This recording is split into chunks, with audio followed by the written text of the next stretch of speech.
Ladies and gentlemen of the jury, we all lived through the 70s. The clothes, the music, the heartwarming but rarely amusing Ziggy cartoons. Now, later, who are we to look at these two fine young men and say, you there, I sit in judgment of you. Riddle me this. But there could be more to the case than meets the eye. Hadouken!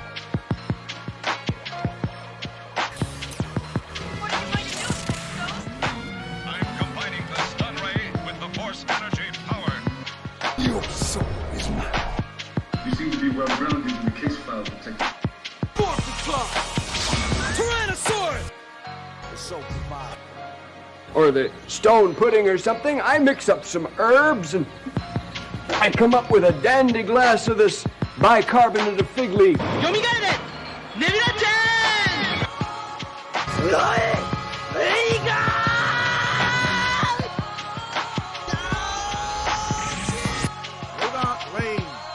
But there could be more to the case than meets the eye.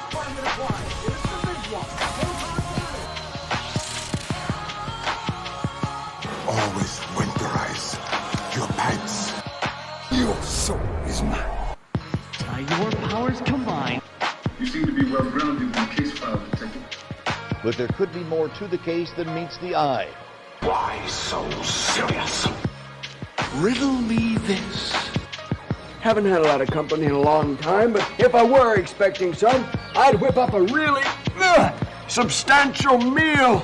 You see how strong I am? From eating all of this stuff. 俺はスーパーベジータだ。 Force the club! Tyrannosaurus! Yoga Lane. The SoulProviderZ. Your soul is mine. But there could be more to the case than meets the eye. Hadouken!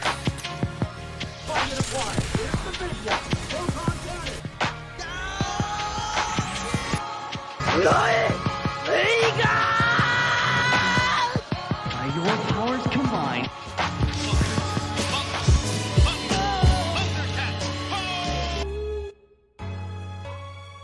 You seem to be well grounded in the case file, Detective. Yoga Lane. What are you going to do, Space Ghost? I'm combining the stun ray with the force energy power. But there could be more to the case than meets the eye. Your soul is mine. Riddle me this. SoulProviderZ. Why so serious? Force the club! Tyrannosaurus! Always winterize your pants. Ladies and gentlemen of the jury, we all lived through the 70s. The clothes, the music, the heartwarming but rarely amusing Ziggy cartoons. Now, later, who are we to look at these two fine young men and say, you there, I sit in judgment of you.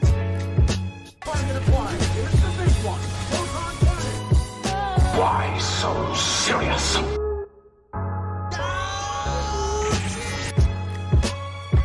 Yoga Lane. Hadouken!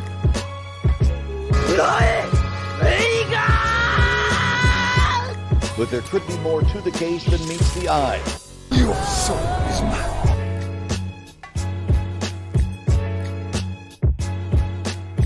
You seem to be well grounded in the case file, Detective. By your powers combined. Riddle me this.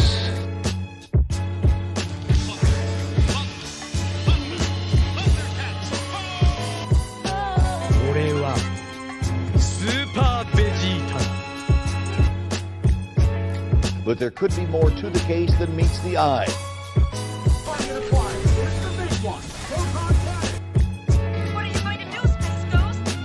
I'm combining the stun ray with the force energy power.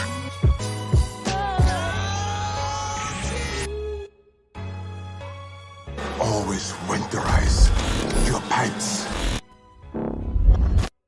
Your soul is mine. Yoga Lane. By your powers combined. Hadouken!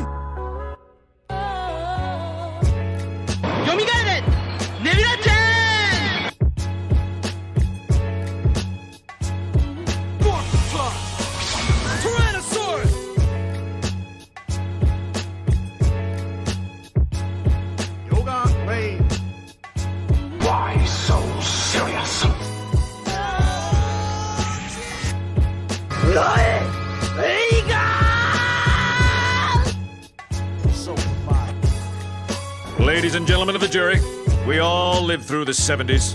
The clothes, the music, the heartwarming but rarely amusing Ziggy cartoons. Now, later, who are we to look at these two fine young men and say, "You there, I sit in judgment of you"? You seem to be well grounded in the case file, Detective.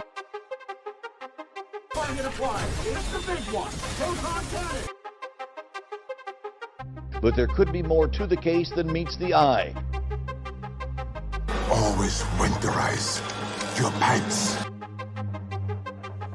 Or the stone pudding or something. I mix up some herbs and I come up with a dandy glass of this bicarbonate of fig leaf.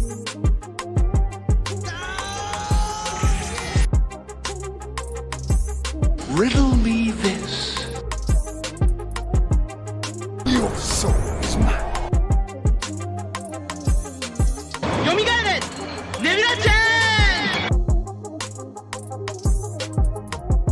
By your powers combined, Hadouken!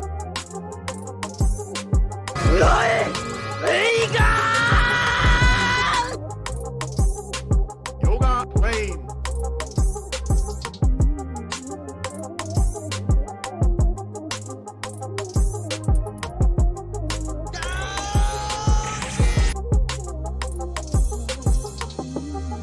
Why so serious?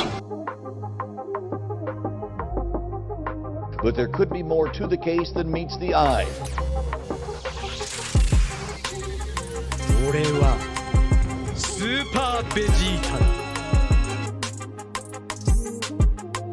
Riddle me this. SoulProviderZ.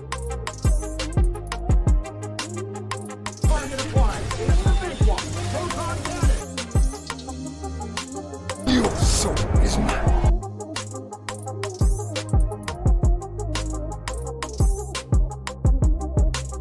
You seem to be well grounded in the case file, Detective.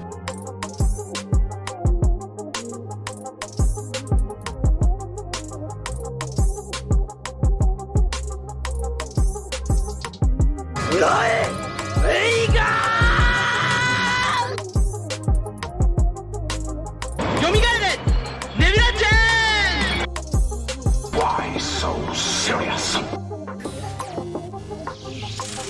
By your powers combined, What are you going to do, Space Ghost? I'm combining the stun ray with the force energy power.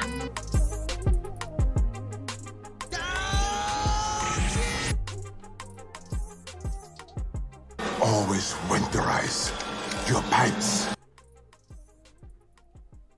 But there could be more to the case than meets the eye.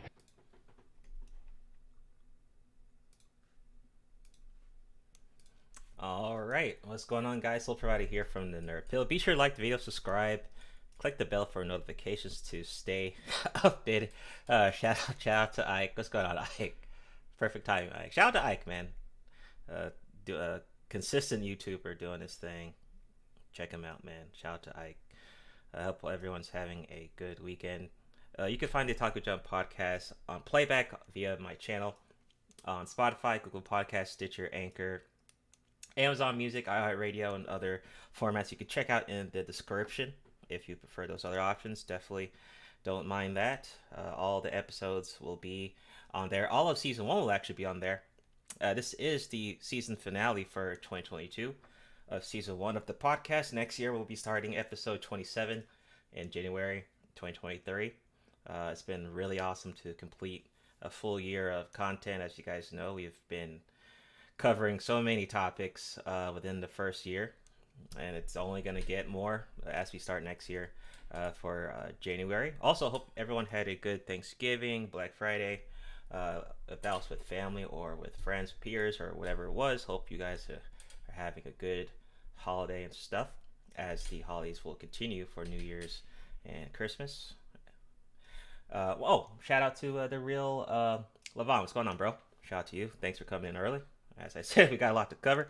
Let me do a quick shout out with my co-host. What is going on, Omega? What's going on?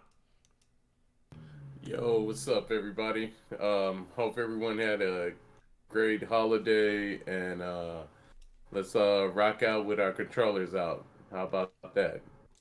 All right. Girl. What's going on, Lawrence? What's going on? Shalom, everybody. Um, Here we are. We made it 1 year. I know, right? I don't even know what to say to that. I know. I don't even know what to say to that. All I know is we're still breathing. Nobody killed each other, and we've been having fun. So I guess that's a good thing. So that's true. No one killed each other. We still stay consistent for a hell of a 26 plus episodes. I mean, hey, that's something. That's there, all man. pending. That's all. I mean, in all fairness, I have taken some names for some issues I want to bring up later. But Yeah, right. Bring it, motherfucker.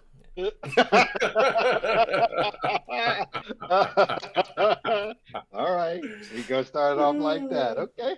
Right. And welcome back, returning Otaku. Trunks, what's going on, bro? Is Trunks there? Yo, what's good, everyone? Hey, what's up? It's good to be back. I know, right? Everyone should recognize you. You've been here since day one. I hope so. I don't think people forgot you. Trunks was busy All with right. real life, but I'm glad. We're glad to have you back. Glad to have you back, man. It was weird without your commentary. It wasn't. It didn't feel complete. Thank you for having me. Yeah, no problem. Appreciate it. Thank you for having me back on. No problem. Of course. So, man, please. Uh-oh. A special treatment for him. Hey, man. Hey, he's the young one. I gotta give him props for coming back, man. He could have just. Yeah. I gotta give him props. I miss Trunks. He's almost like the anime character. When you see him pull up, you're like, whoa, all right. Hey, appreciate it. I'm just saying, what kind of money did we drop down for it? I mean, I'm just saying. I'm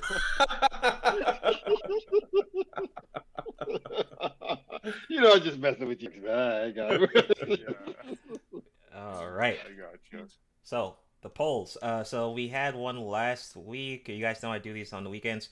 So funny enough, this poll is actually going to relate to a topic we're going to talk about later today. So the one was about the Beast War characters. What was the best character that we had in Beast Wars? Honorable mentions. I had Cheetor, Megatron, Dinobot, Rhinox, and Optimus Primal. Megatron just dominated the whole vote.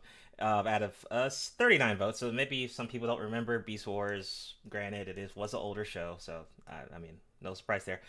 So Megatron got 64%, Cheetor 15% with second place, Dinobot with third place, last place Rhinox, which makes sense. A lot of people. Rhinox wasn't really a popular character in Beast Wars. And then we had Optimus Primal 8%, which I'm kind of scratching my head on that one. I'm like, I thought Optimus would have got a bit more votes, as he's a very popular character, well known, even post Beast Wars. But I mean, people like the villain. Megatron was had a very good voice actor back in the day. So shout out to Megatron. Mega, any thoughts on that with Beast Wars and stuff? And we'll actually be talking about today because there's a trailer came out. But go ahead. Any thoughts on that one? Yeah. I always liked the main leader one. I always liked the Primal Prime or what? Yeah, Optimus Prime. Yeah. That was always my favorite for some reason. I mean, he did show great leadership and all, but it just like the design of his transformation from gorilla to the I don't know. I guess I just like he had dual swords as far as his weapons of choice. Yeah, right. And then he had that surfboard when he went to Transmetal. Oh yeah, he did. If you remember, the gorilla on the surfboard. He was Hank Tenen, yeah. Yeah. But yeah, I liked all the characters. So yeah, but definitely Prime was a cool character, man. Great old voice actor too. He had a great. I always thought they didn't give Rat Trap that much like shine too. Like he was really good when it came to like information and espionage. He came in handy a lot. So yeah, you know what? If I had switched Rat Trap with Rhinox, I wonder if maybe he would have got more votes than Rhinox, because he might have been more popular than Rhinox actually. Yeah, it could have been. Yeah. Yeah, that's true. Because he was like kind of the comedy relief of the show. Around Yeah, he had some good one-liners. Yeah. And also I think just as far as his combat, I mean, he was like more long range distance, but I mean, he was definitely reconnaissance enough where he could get intel from the other side, which is very vital. So. What do you think, Lawrence? Anything? Because I think you know Transformers and Beast Wars. I think. What do you think? Yeah, I'm old enough, man. Yeah. What do you think about Mega? What do you think about the poll? What do you think? What was your vote? I mean, in all honesty, I kind of expected, at least nowadays, for Megatron to win. I did. If it had been maybe a decade ago or a little bit more, Optimus would have ran away with it. I mean, because everybody loved Optimus. I mean, everybody. Right. I mean, even parents who didn't watch the show loved. I mean, everybody loved Optimus. He was a good guy. The only thing that's weird about the poll is how big of a gap, though. Right. I thought it would be a lot closer than that. I really did. Right. That's kind of weird. But then again, looking at the way, again, since I don't know, say maybe about 2014, 2015, people seem to have leaned in more into connecting with the villain of the stories now more than the heroes. Right, because they're more interesting. I think it's partially that, but I also think it's you're starting, and I don't think this is the case with all of them, but like take Thanos for instance, where you find a lot of people are agreeing with the philosophy of the villain more than just it being interesting. They actually agree with the philosophy of the villain. So that's why people loved Thanos. That's why people loved Killmonger. That's why, as crazy as it sounds, people are connecting with the Joker of all people. Yeah, that's a good point. You know, I go ahead, Trunks. I don't want to bring it back to this, but remember back when we used to discuss that stuff like back in the day? I feel like it connects to the whole like what am I saying? Lonely young men paradigm. Oh, I would agree. I would agree with that. You know that agree. Shit that Jordan Peterson always talks about. I don't know why, but that reminded me of when you just said like people connect to the Joker. Yeah, well, when you have people who are like so isolated, from society as a whole, and then their general makeup is formed around concepts like video games, comic books, etc. And don't misunderstand me. I don't want people to think I'm saying something's wrong with that, because I grew up that way. I mean, seriously. I mean, comic books was everything. I mean, I formed a lot of my concepts of right and wrong from those dynamics. The problem is that when I was younger, and probably for you guys as well, we had a tendency to follow more along the lines of Joseph Campbell or Carl Jung for the hero's journey that would lead to a certain way, while it seems nowadays everybody wants the instantaneous fix that a villain provides. You know what I mean? Like take Thanos, for instance. Instead of going through the process of enlightening the universe to do this, do that, make this, do this better, he just wanted the instantaneous fix with the snap of a finger. I mean, if that's not an analogy, I don't know what is. So. Right. Right. But Trunks, continue your thoughts on the poll. What do you think? I don't know if you saw it on the community tab, but what do you think about it with the characters winning, Megatron winning? I actually didn't have too much of an opinion on that. It was more so I was just going off on a little tangent. I don't know. That was it. Oh, also it reminds me of Madara Uchiha as well. I don't know why, but I feel like that's why people love him too, because in a sense he's somewhat relatable. And also to your point, Lawrence, about if this was maybe 10 or so years ago, maybe Optimus would have more votes. Totally agree with that too, especially when the Transformer movies, the older ones, were coming out. I definitely do think that the votes would have been totally different, compared to what we had in 2022. Definitely agree with that. If we saw this maybe, let's say the year 2000, I think the votes would be totally different from what we see now. Yeah, so that's a good. I mean, Optimus Prime was, for all intents and purposes, a mechanical Superman. I mean, that's how everybody looked at him and acted when it came to his character. I mean, he was loved. You know what? I That's mean, I saw. how. Yeah, right. And Beast Wars, he was basically was like that. That first Transformers movie, that first animated movie ever to go into the theaters, grown men walked out crying because Optimus was dead. Mm-hmm. We're talking about like grandfathers with their grandsons walking out. I mean, it was like John Wayne died or something. You know, I don't mean to be funny or anything, but Optimus Prime was on that level. He really was. That's true. Very popular character there. All right, next one. Best of the year polls. Like I said, we have started this month for December, and then we're going to be doing that for the remainder of the month, and then next month, January, we'll do the mostly anticipated votes. So this one was best manga of the year, and I'm glad Trunks is actually here for this episode because you're one of our manga dudes on the podcast. So best manga of the year. We had, and a shout out to everyone that got involved, 103 votes within a day. That's pretty good. That's actually really good. So shout out to everyone that wanted to get involved in that. So we had Black Clover for 9%. Chainsaw Man got 17%. Winning the poll was One Punch Man with 50%. So 50%. So that's like 50 plus people voted for One Punch Man. Next up, we had My Hero Academia was 11%.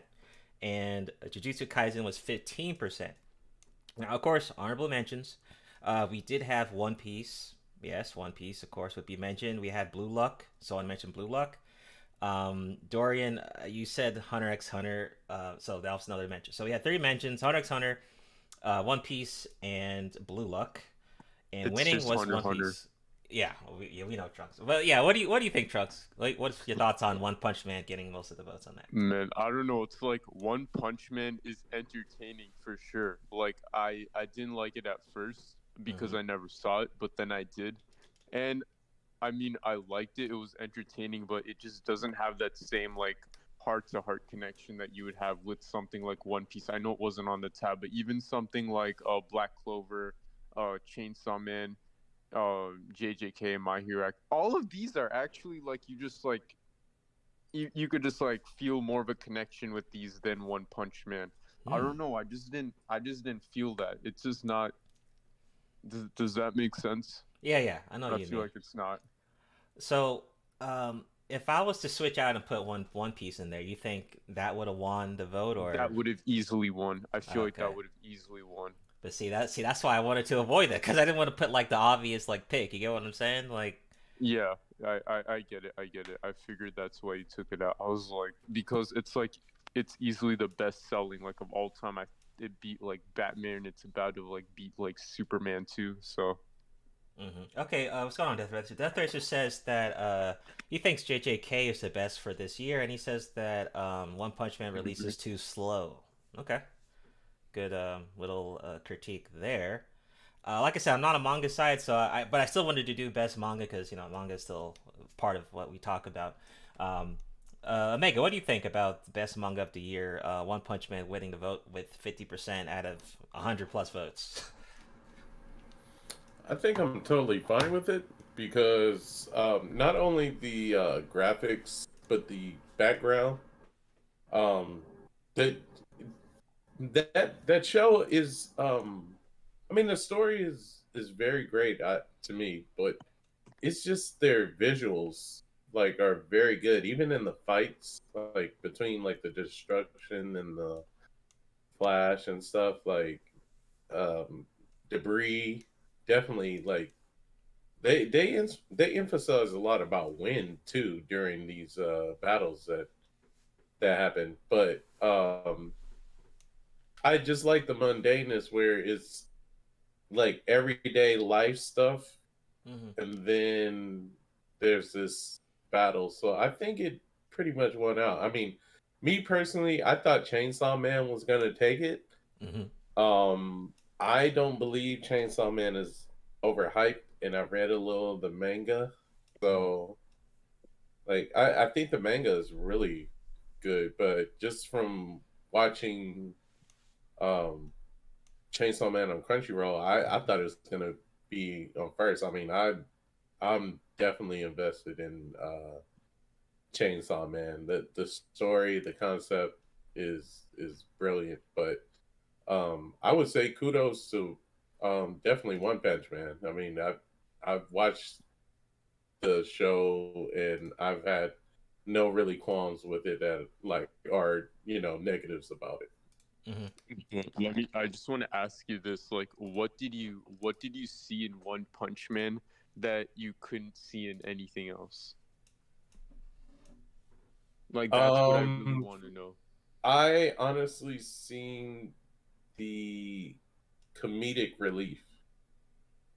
Oh, okay. That explains it. I'm not much of a comedy person, so I guess I just didn't relate to it on that level.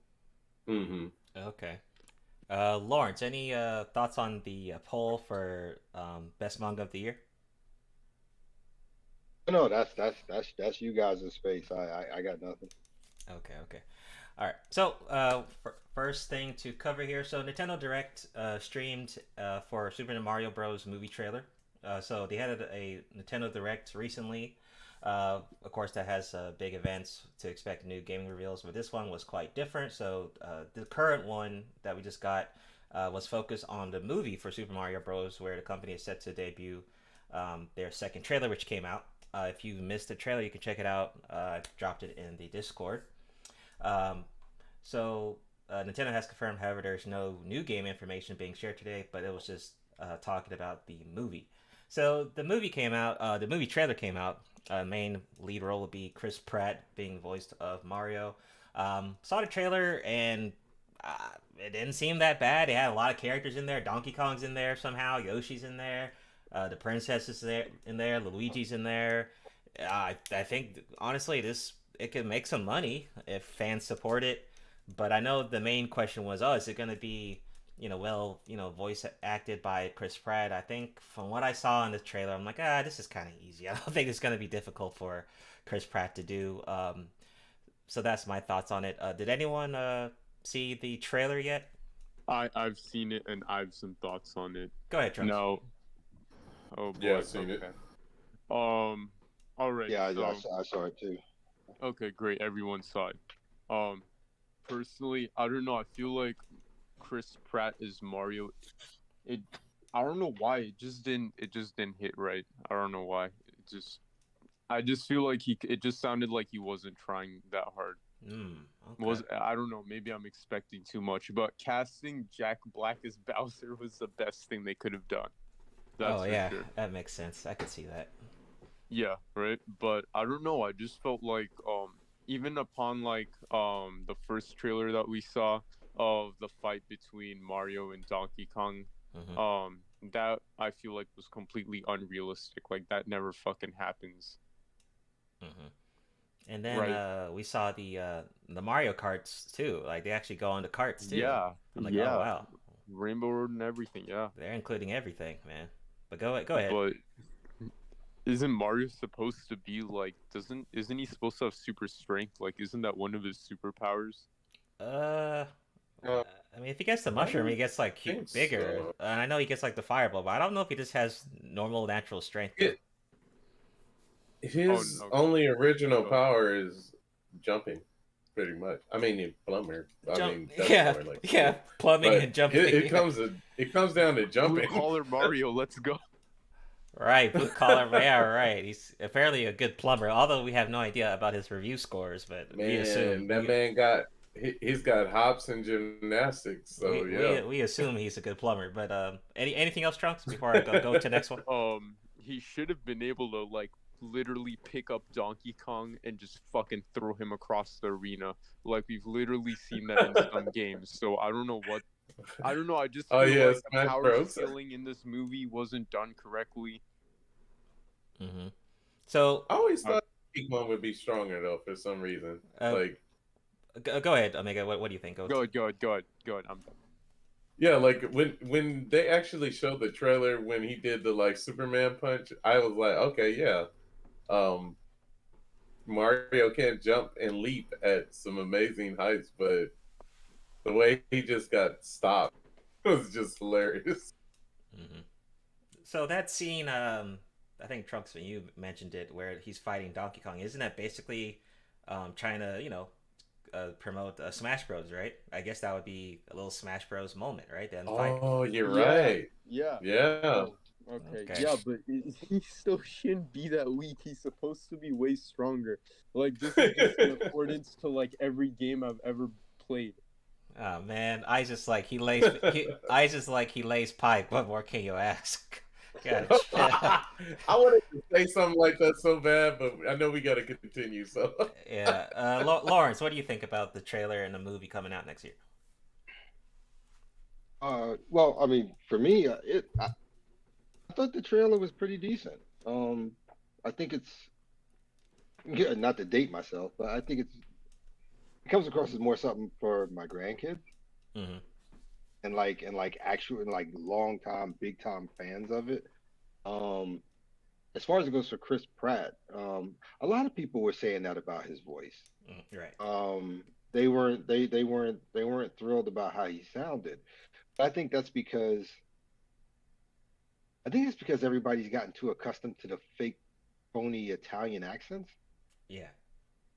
You know, because I mean, it's been a while, but when the original game came out, well, not the original game, but by the time they actually did a voice for it, did the character even have that funny Italian voice? I only remember that voice coming from people portraying him in like live action. I don't think I've ever heard it. Live action, you know what?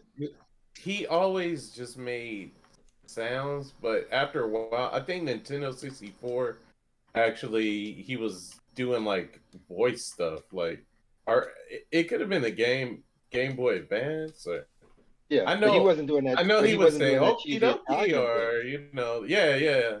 Right, but he wasn't doing that cheesy Italian voice. I don't think that cheesy Italian voice came until the first time they ever did a live action movie, and the guys who played the character then. Oh yeah, but the live action. Yeah.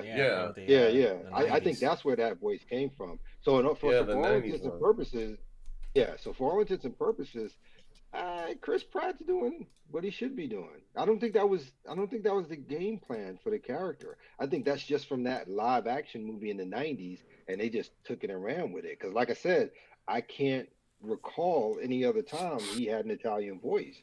Because either he didn't have a voice at all, or what you heard was just things like okie dokie and stuff like that. I mean, I don't. Yeah.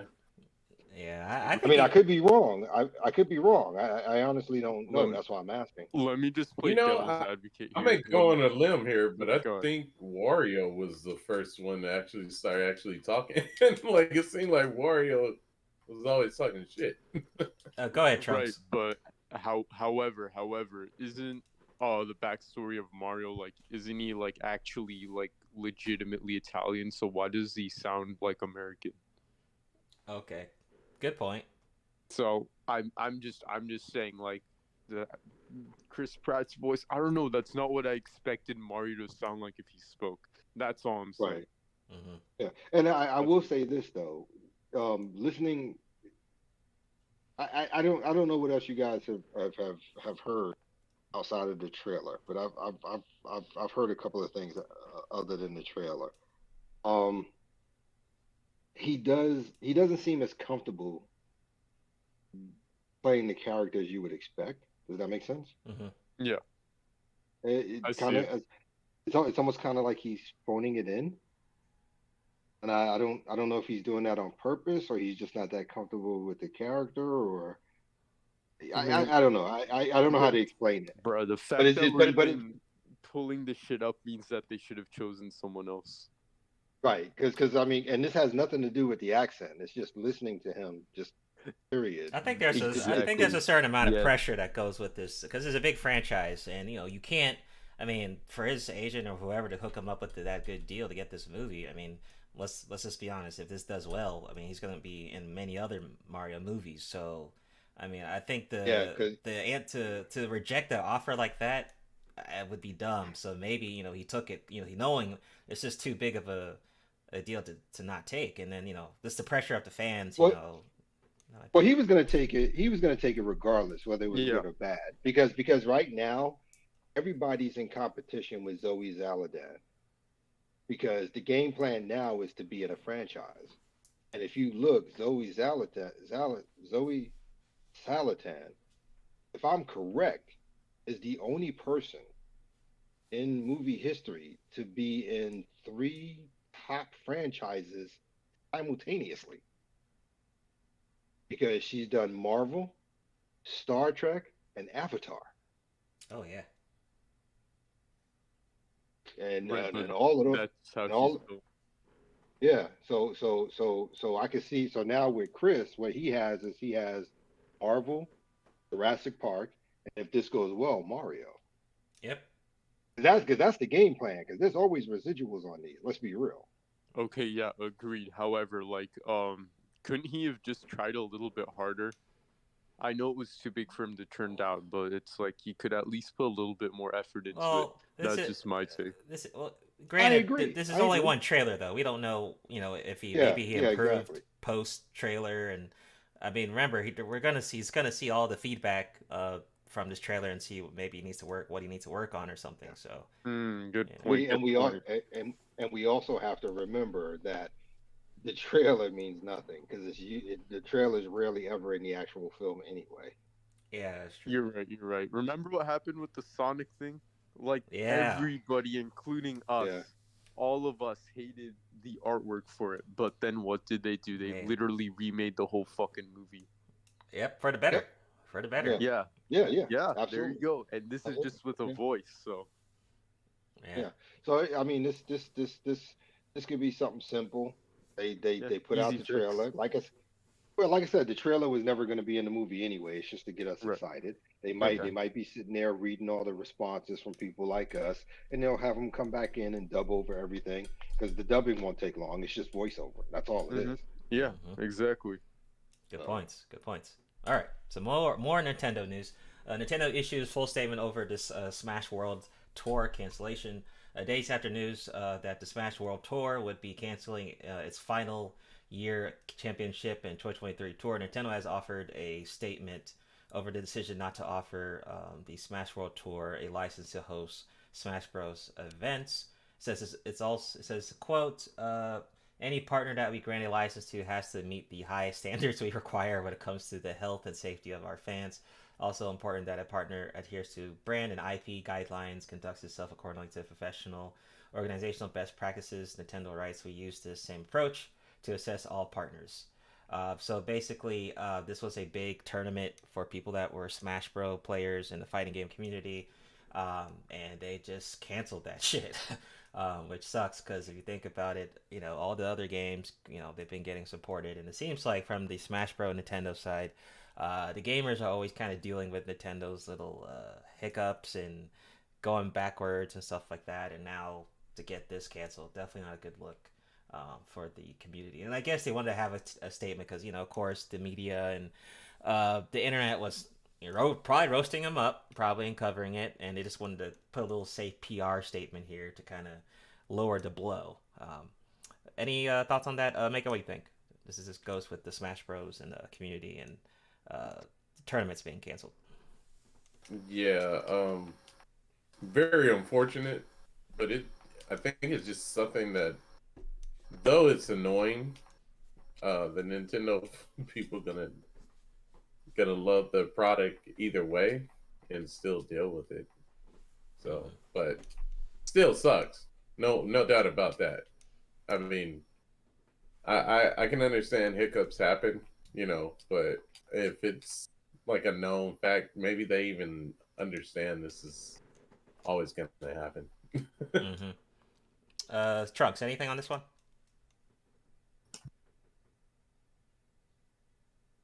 On this one, not particularly. No commentary here. Okay. Lawrence, anything? I don't know much about it, but I do have a curiosity question. Mhm. Is this really an issue, or is this more along the lines of looking at how everything's going in the coming year for cost and inflation and stuff like that? Maybe they're trying to not put out that much financial expenditure, or no? I don't know. I mean, I don't know. I just think it's more. I have no idea. I don't really know the reason for canceling this. I mean, these fighting game things happen every year in the other games, so I see no reason. And although this Smash game is, I think Smash Ultimate is the very last game on probably the Switch before a new console comes out. I mean, I think it's more of an L, but yeah, I really have no. I'm not really sure on that one, Lawrence. Yeah. I have no idea. But like I said, it was just a thought. Like I said, I don't know much about it, but I was just curious because gaming tours bring in crazy money, but you have to put a lot of money into it to make that happen. So like I said, the way things are slowing down economy wise, I wonder if they're just saying this to hide the fact that maybe they're not financially solvent to make it happen like they normally do. Mm-hmm. Like I said, it was just a thought. I don't have anything to it. It was just a thought. Going to you, let's alley up to your article on the Marvel Studios producer considered a red flag article. I thought that was interesting. Yeah, these guys are really starting to annoy the crap out of me. They really are. I mean, this guy believes that the best way to produce a good solid movie is to bring in people who have no attachment to the source material whatsoever. He thinks it's a bad idea to bring in people who are fans of the comics or who love the stories because he thinks it, I guess for lack of a better term, it creatively limits them because they can't see things outside of the actual original concept itself, and he wants people to be able to think outside the box. And I sit here and I read stuff like this, and I listen to other people who talk like this, and I ask myself, okay, exactly how is that working out for you? Because I can tell you it's not working well. Eternals, Shang-Chi, She-Hulk, Moon Knight, Loki. It's not working out well. However, if you look at your most successful time period, the Russo brothers, huge fans. Ryan Coogler, huge fans. They knew the source material, and that's why you get people who come in and who don't know the material and write characters like Thor: Love and Thunder. They don't understand the character. They put concepts on that just they break it. You know what I mean? That's just my thoughts on it. I think it's foolish, and it's interesting because it's a juxtaposition against the other guy who's about to relaunch the 90s X-Men cartoon where he said point blank, if you don't know the source material, if you don't like it, don't come here. See that guy? Yeah, that's a good attitude. That's gonna work. Yeah, that X-Men cartoon is gonna be hot because he believes in the source material. He believes in keeping forward to the characters. So, and I just found it interesting that you have two different dichotomies there. And I'll say something else too. And all you guys, actually, this is gonna make sense when I say this to you.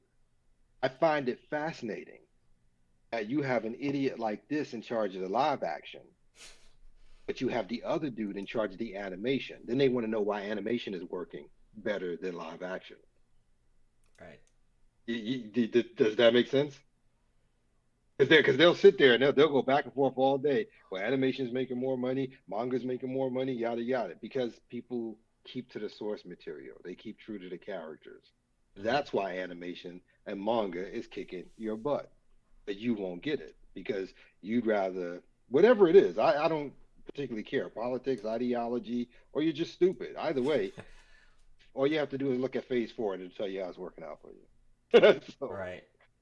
And I was just about to think about Eternals because for the most part, it looks like Marvel and Disney, like they'll find some directors or producers or whatever, and they'll say, hey, read these couple of comics and give us an idea of, to skim through these comics. And they're supposed to, I guess, jot some notes down and see what's cool, what's not, and that's pretty much how they start off. I mean, that's what it feels like, at least especially with stuff from Phase 4. That's what it feels like with the Eternals and stuff. Well, this sounds like people. Well, what makes it?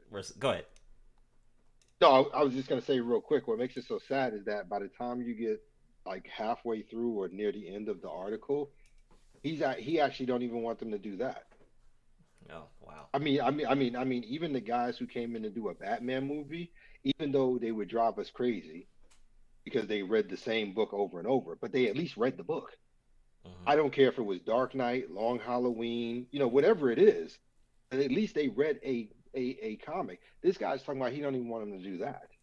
So how do you come in and write for a character you know nothing about? That's why we get these iterations that don't make sense to us. Because Chris Hemsworth and Thor, Love and Thunder, it's not Thor.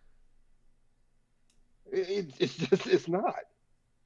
Nor was it Ragnarok. And to bring the point home, I think 2 or 3 days ago, Chris Hemsworth himself said he don't want to work with any more so-called mad genius directors. You know what that means. He was talking about with TV.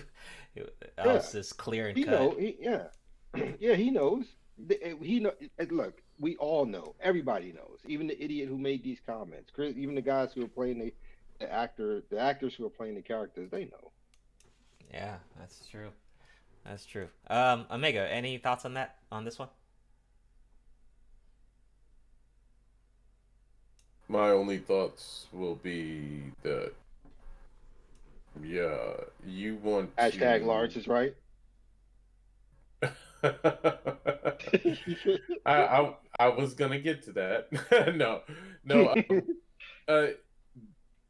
Pretty much get people out of the culture, right?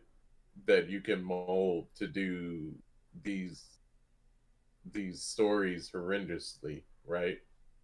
Because if someone is in the culture, then they know damn well that this is not going to go by the story. And I'll leave it at that. And also, Lawrence was right. Yeah. Okay. Well, it's just funny because, and I'm sorry, because I know you want to get the trunks. I'm just saying it's offensive because no other industry could get away with this. If I needed my engine fixed, I could go to a baker just because.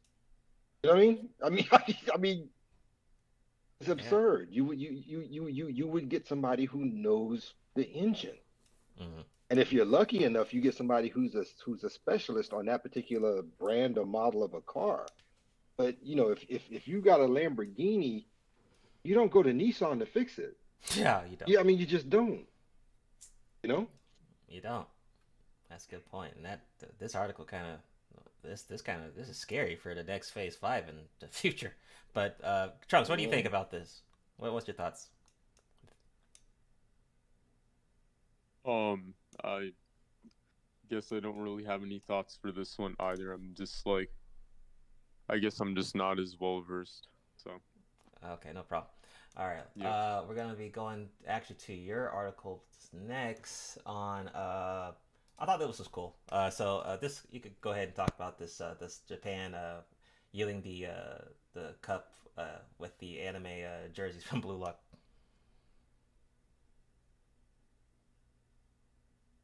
Right.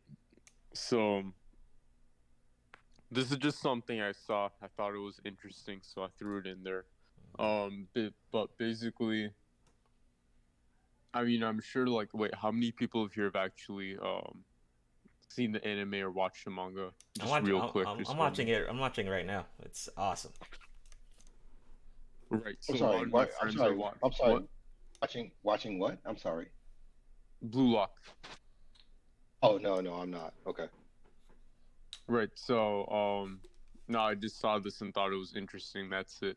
I'm not the biggest soccer fan or the biggest sports anime fan, but the main reason I chose this article is because just to show how mainstream anime is becoming.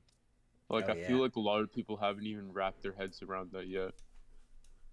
Yeah, and these articles are, I'd say even this year, we've seen more articles like this year than even the last year. They keep increasing, right?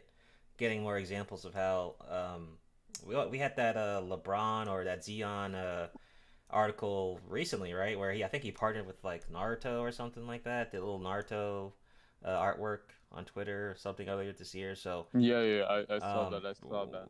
yeah, these things are definitely, like I said, it's more mainstream than you think, right? And people, they always think this is not a niche anymore. I don't think. I mean, there's a huge casual audience, and the fact that and then you got to think about Japan. I mean, this is Japan's anime is Japan's culture, like one of their top things in their culture, right? So, and they don't play around over there. I mean, I've never visited there, but they don't play around with their culture over there. So, go figure, they would.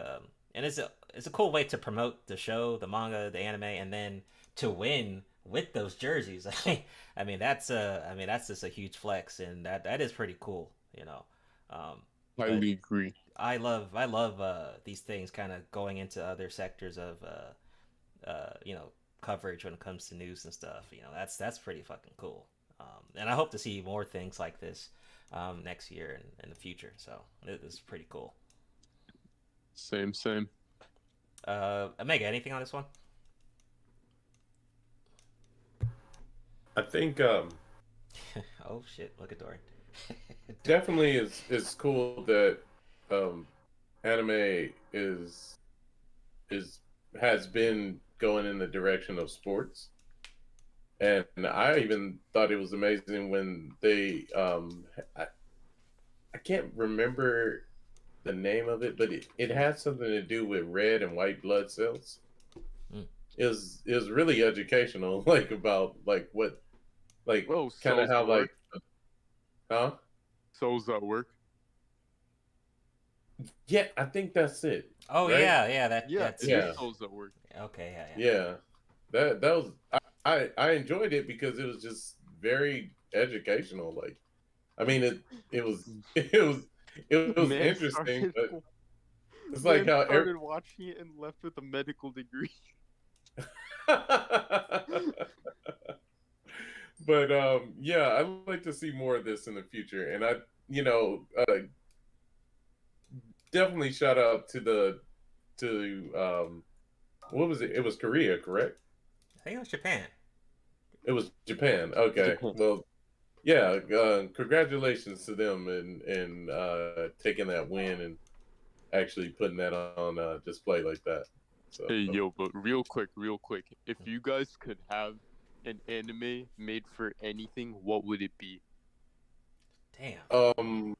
Oh, that's a tough. You know question. what? I would want to see an anime for like people that do like mechanic work, or like maybe like a doctor or something. That'd be kind of cool. Oh shit. I honestly would like to see a truck driver one.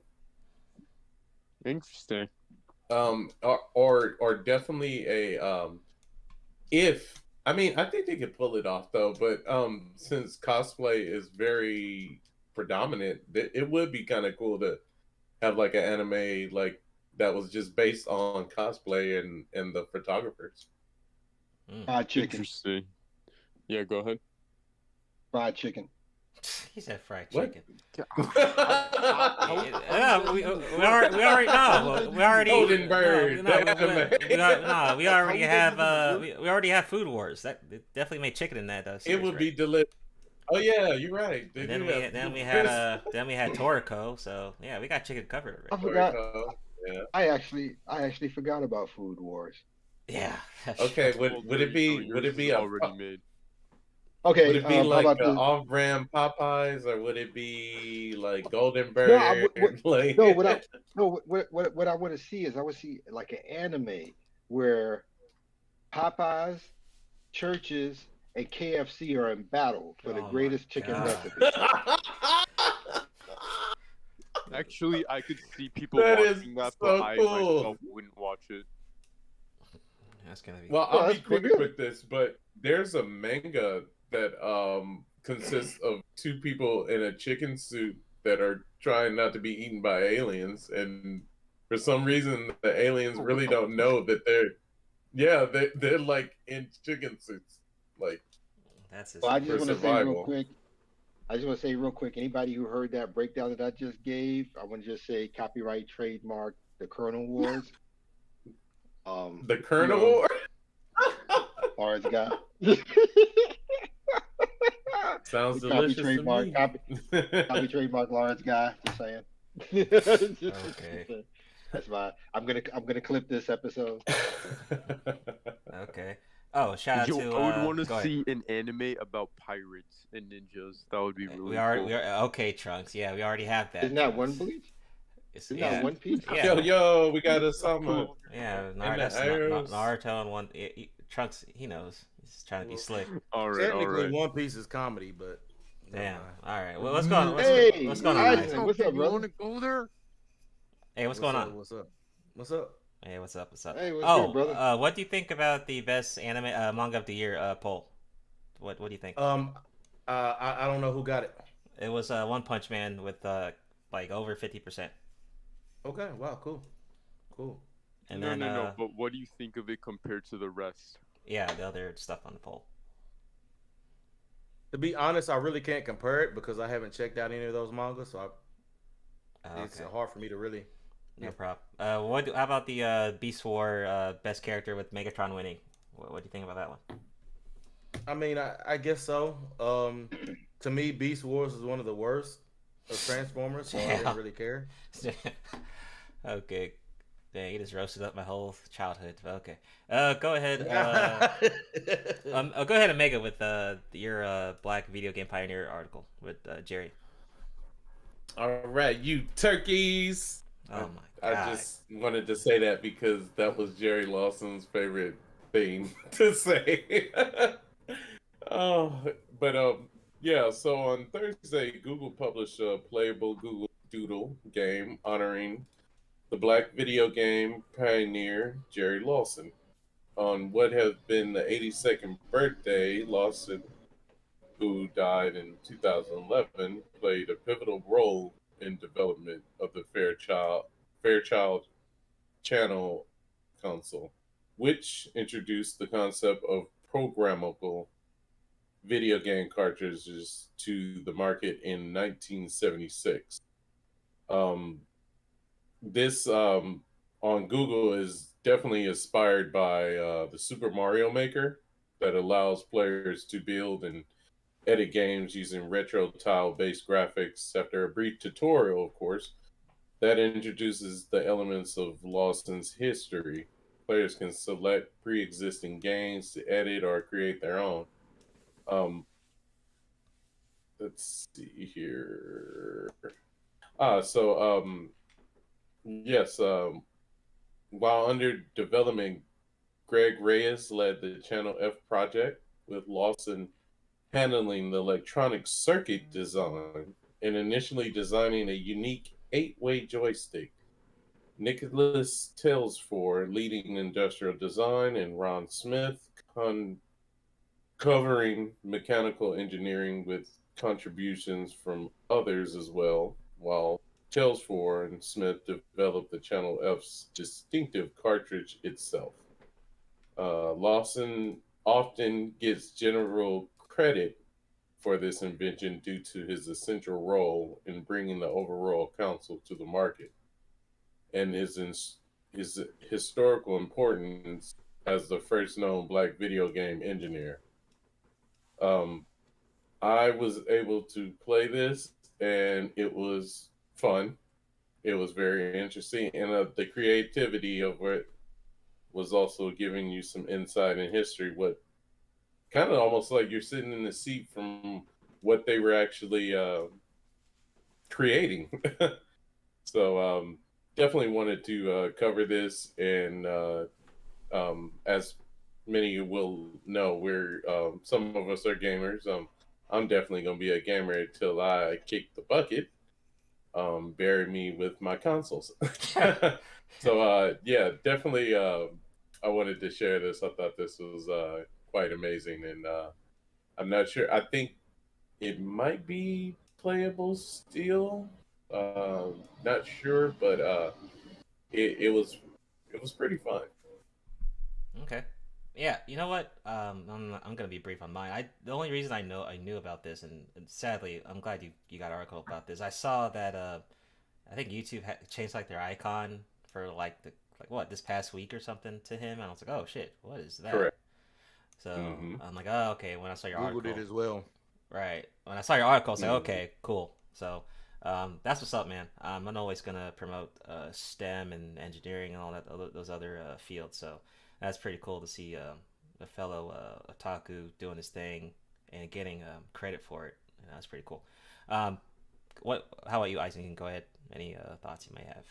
I would just say, I do think it's cool, and I think it's awesome how he made his impact as far as on the software side of video games and game creation, and maybe we'll see some more who end up having an impact like that. Right. What do you think, Lawrence? Go ahead.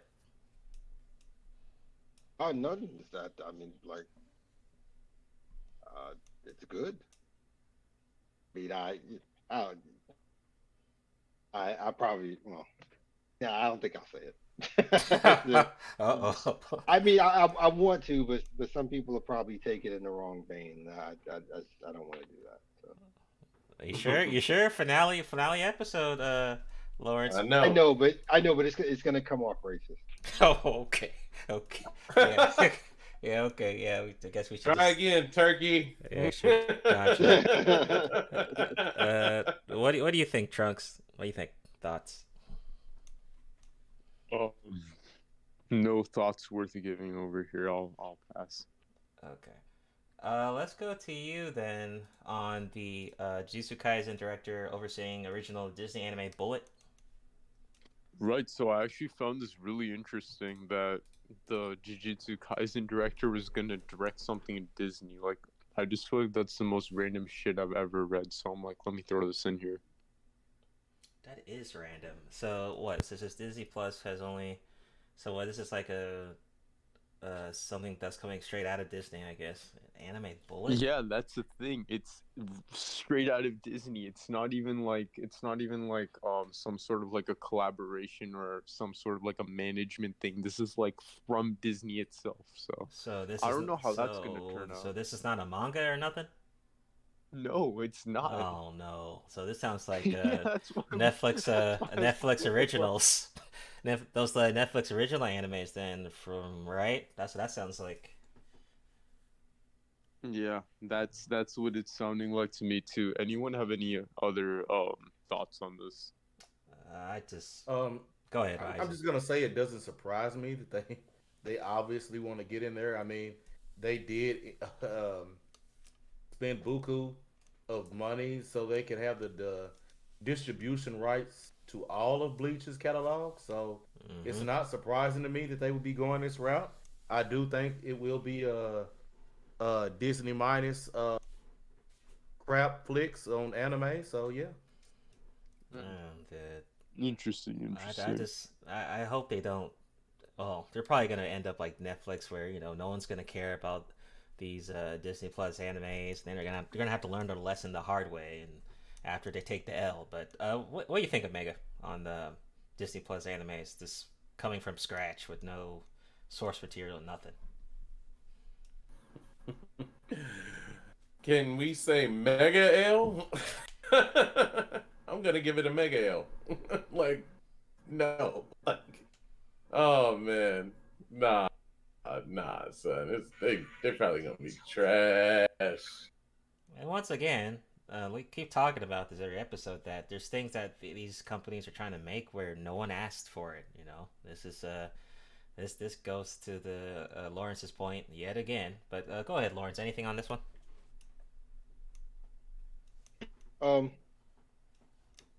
I really don't know what to say about this, because I was reviewing something earlier today, where Disney is shutting down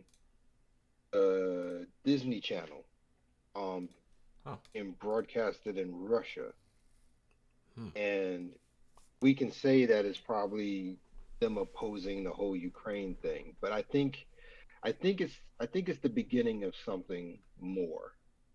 I think it's going to eventually cascade where the entire Disney Channel will be shut down as a whole. I think that, I don't know how long it's going to take, but I don't think Disney's going to keep Disney Plus either, because it doesn't make sense. From a business standpoint? Yeah, well, actually, not just business, but from content as well. Because what you understand, Disney is literally running 2 streaming services and a channel simultaneously Yeah. for all the same stuff. That doesn't make sense. So you Oh. got Disney. Actually, no, it's 2 streaming and 2 channels. You got Disney Mm-hmm. for a channel, then you got Disney DX for another channel. Then you've got Disney Plus for streaming, and then what a lot of people fail to remember is that Disney is the major stakeholder in Hulu. Right. It's Disney XD, but yeah, you're right. I'm sorry, Disney XD. Thank you, Yeah. Disney XD. So that's a lot of stuff to be doing for all the same stuff.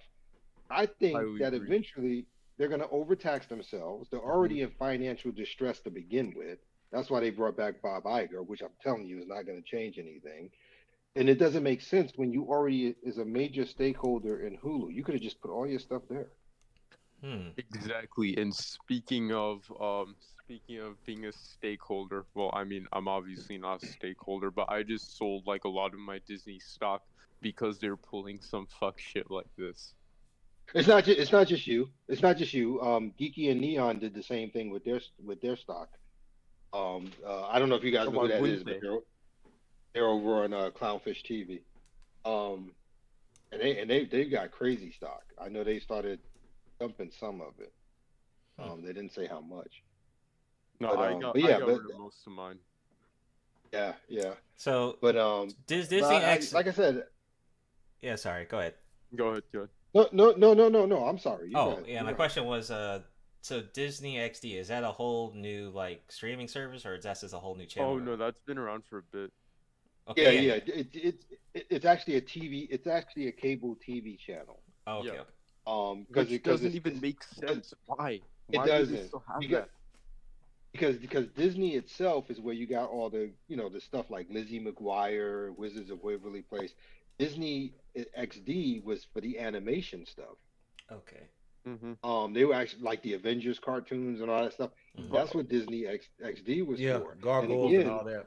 Why do Yeah, they yeah. even have that? They could just kill it and then just put it into. They could bundle all of this into Disney Plus. I mean, for fuck's sake, they're like putting anime on there now. So why not all the original content? But it still didn't make sense because like take for instance what Eisen just said about Gargoyles. Okay. What was the point? Gargoyles was actually on regular TV. Yeah. It was So they took it literally off? on. It was no. The whole thing went Oh.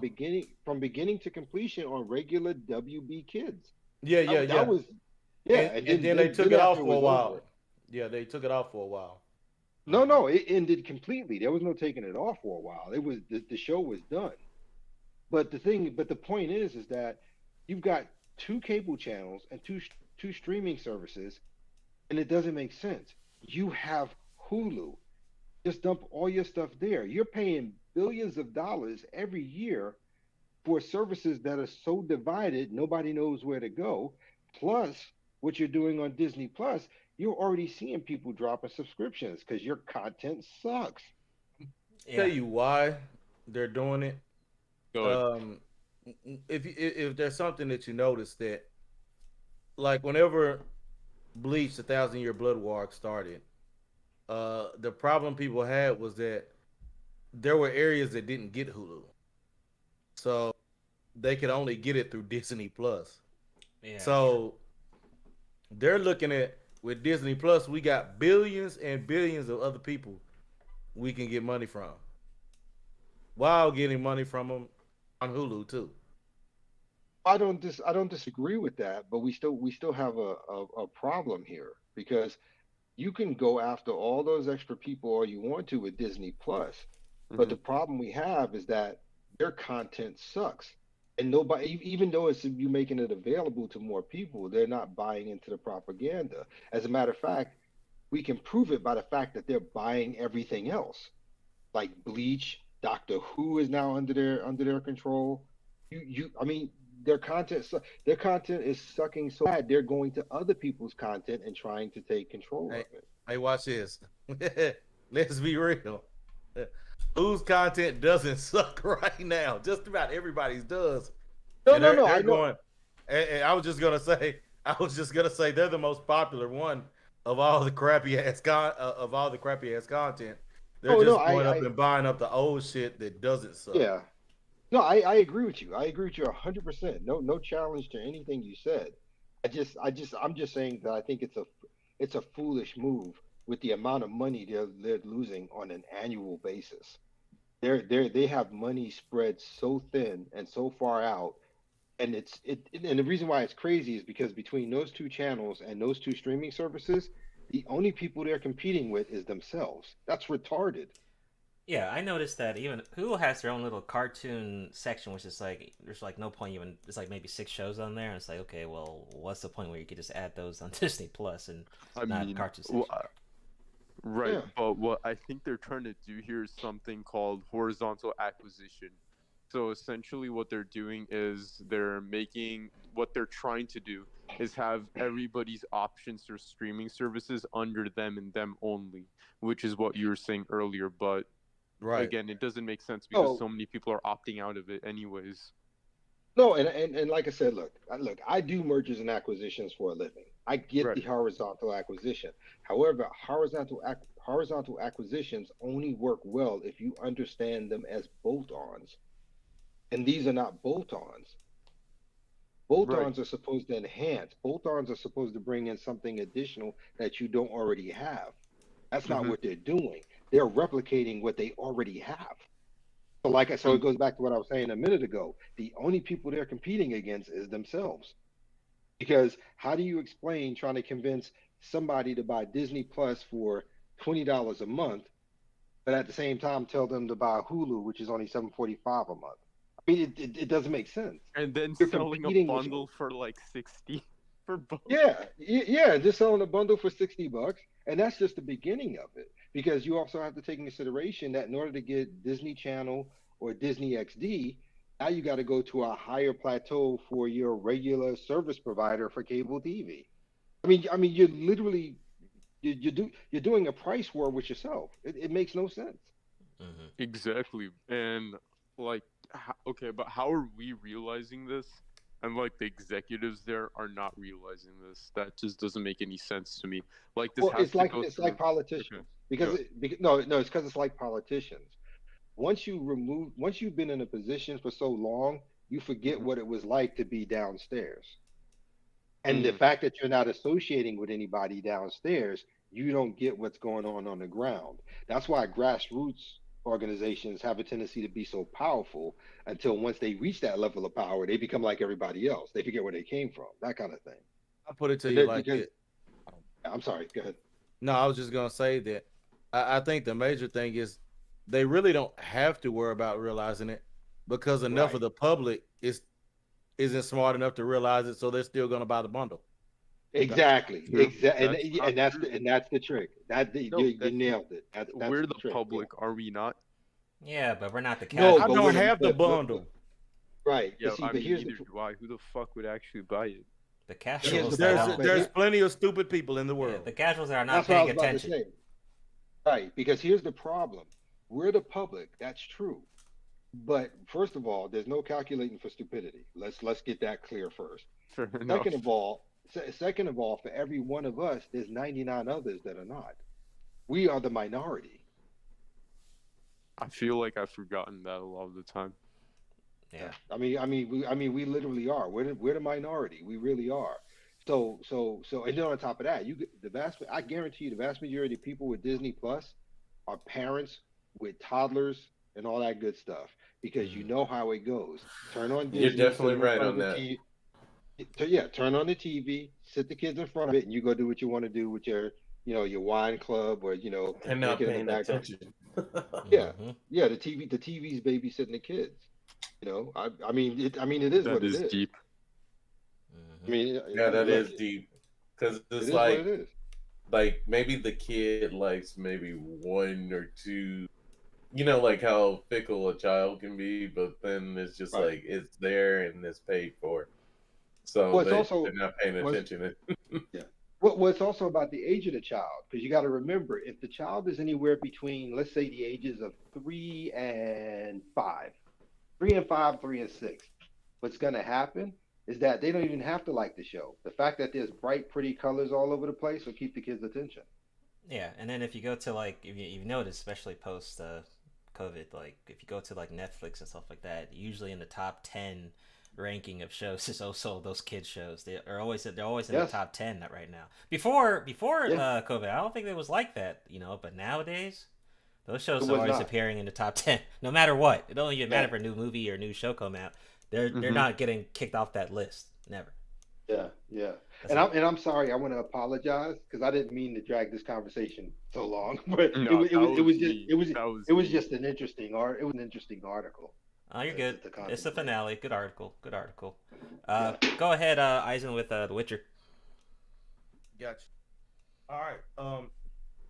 So basically, what I have here is an article from IGN, and it's basically talking about how The Witcher may have been recast, but Henry Cavill leaving it means something more significant, because anybody who knows enough about The Witcher and Henry Cavill, they know that he is a very avid fan of The Witcher.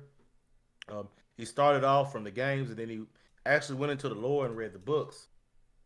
One of his biggest things was that he always wanted to see more elements of the books and the stories in there, brought to life on the film. He even had gone and signed a contract for 7 seasons, but we now know that season 3 is the last one for him. So basically, what this article here goes on to say is that for him leaving, it means that what it more than likely means, which anybody that's read enough knows, that they have been strayed so far enough away from the book. So now they've probably gone so far away from him. He's like, yeah, I just can't do it. It's gone so terrible that he just eventually just tapped out. Like, no, I'm good. There's looks like I'm back at Superman. I'm still in on that, so I'll at least go to that and have something somewhat better than what y'all are doing here. But people, I mean, you can still give it a shot.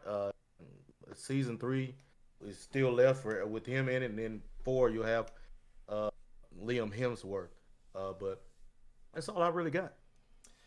Yeah, and also go ahead, Trunks. Go ahead.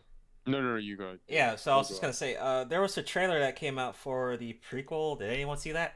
It came out recently. I put it in the Discord if anyone didn't see it, but it did look kind of cool. But I'm wondering if... No, I have not seen it, but I'll have to check it out. My question would be I guess we'll find out if that show is also going to be not from the source material, like you were saying about the other Witcher shows. But that's pretty much all I had with this one. But this about Henry Cavill, he's a fellow nerd, a fellow otaku. I mean, if you look at his social media, he's always consuming this stuff that he does in his real life. So if he's gonna move from the show, that is a big kind of like red flag about something that's going on with this franchise. Now, granted, although I'd say for the most part it's been successful, maybe on the financial side, this from what it looks like. But maybe, like I said, once again, the more the casuals, they probably don't care, but of course us, we care, right? So I mean, we're definitely the minority who are saying, well, about the show, but majority might say it's good. I forgot what the ratings were on Rotten Tomato, but I'm pretty sure it got decent reviews for the most part. All the seasons, I haven't really looked at them, but go ahead, Trunks, go ahead. No, I was basically just gonna say the same thing you just said. Like, will anyone who's actually like nerd pilled, will they continue to watch a recast character? I mean, wait, is this the same guy who played Thor? No, it's his younger brother. Doesn't he have anything better to do?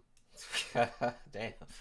Maybe not. Maybe this is I have no idea what his resume is. I have no idea. I don't remember him in much movies. So, I mean, regardless, I mean, the Hemsworth brothers are like the same person to me. I still can't tell them apart. I don't know, right?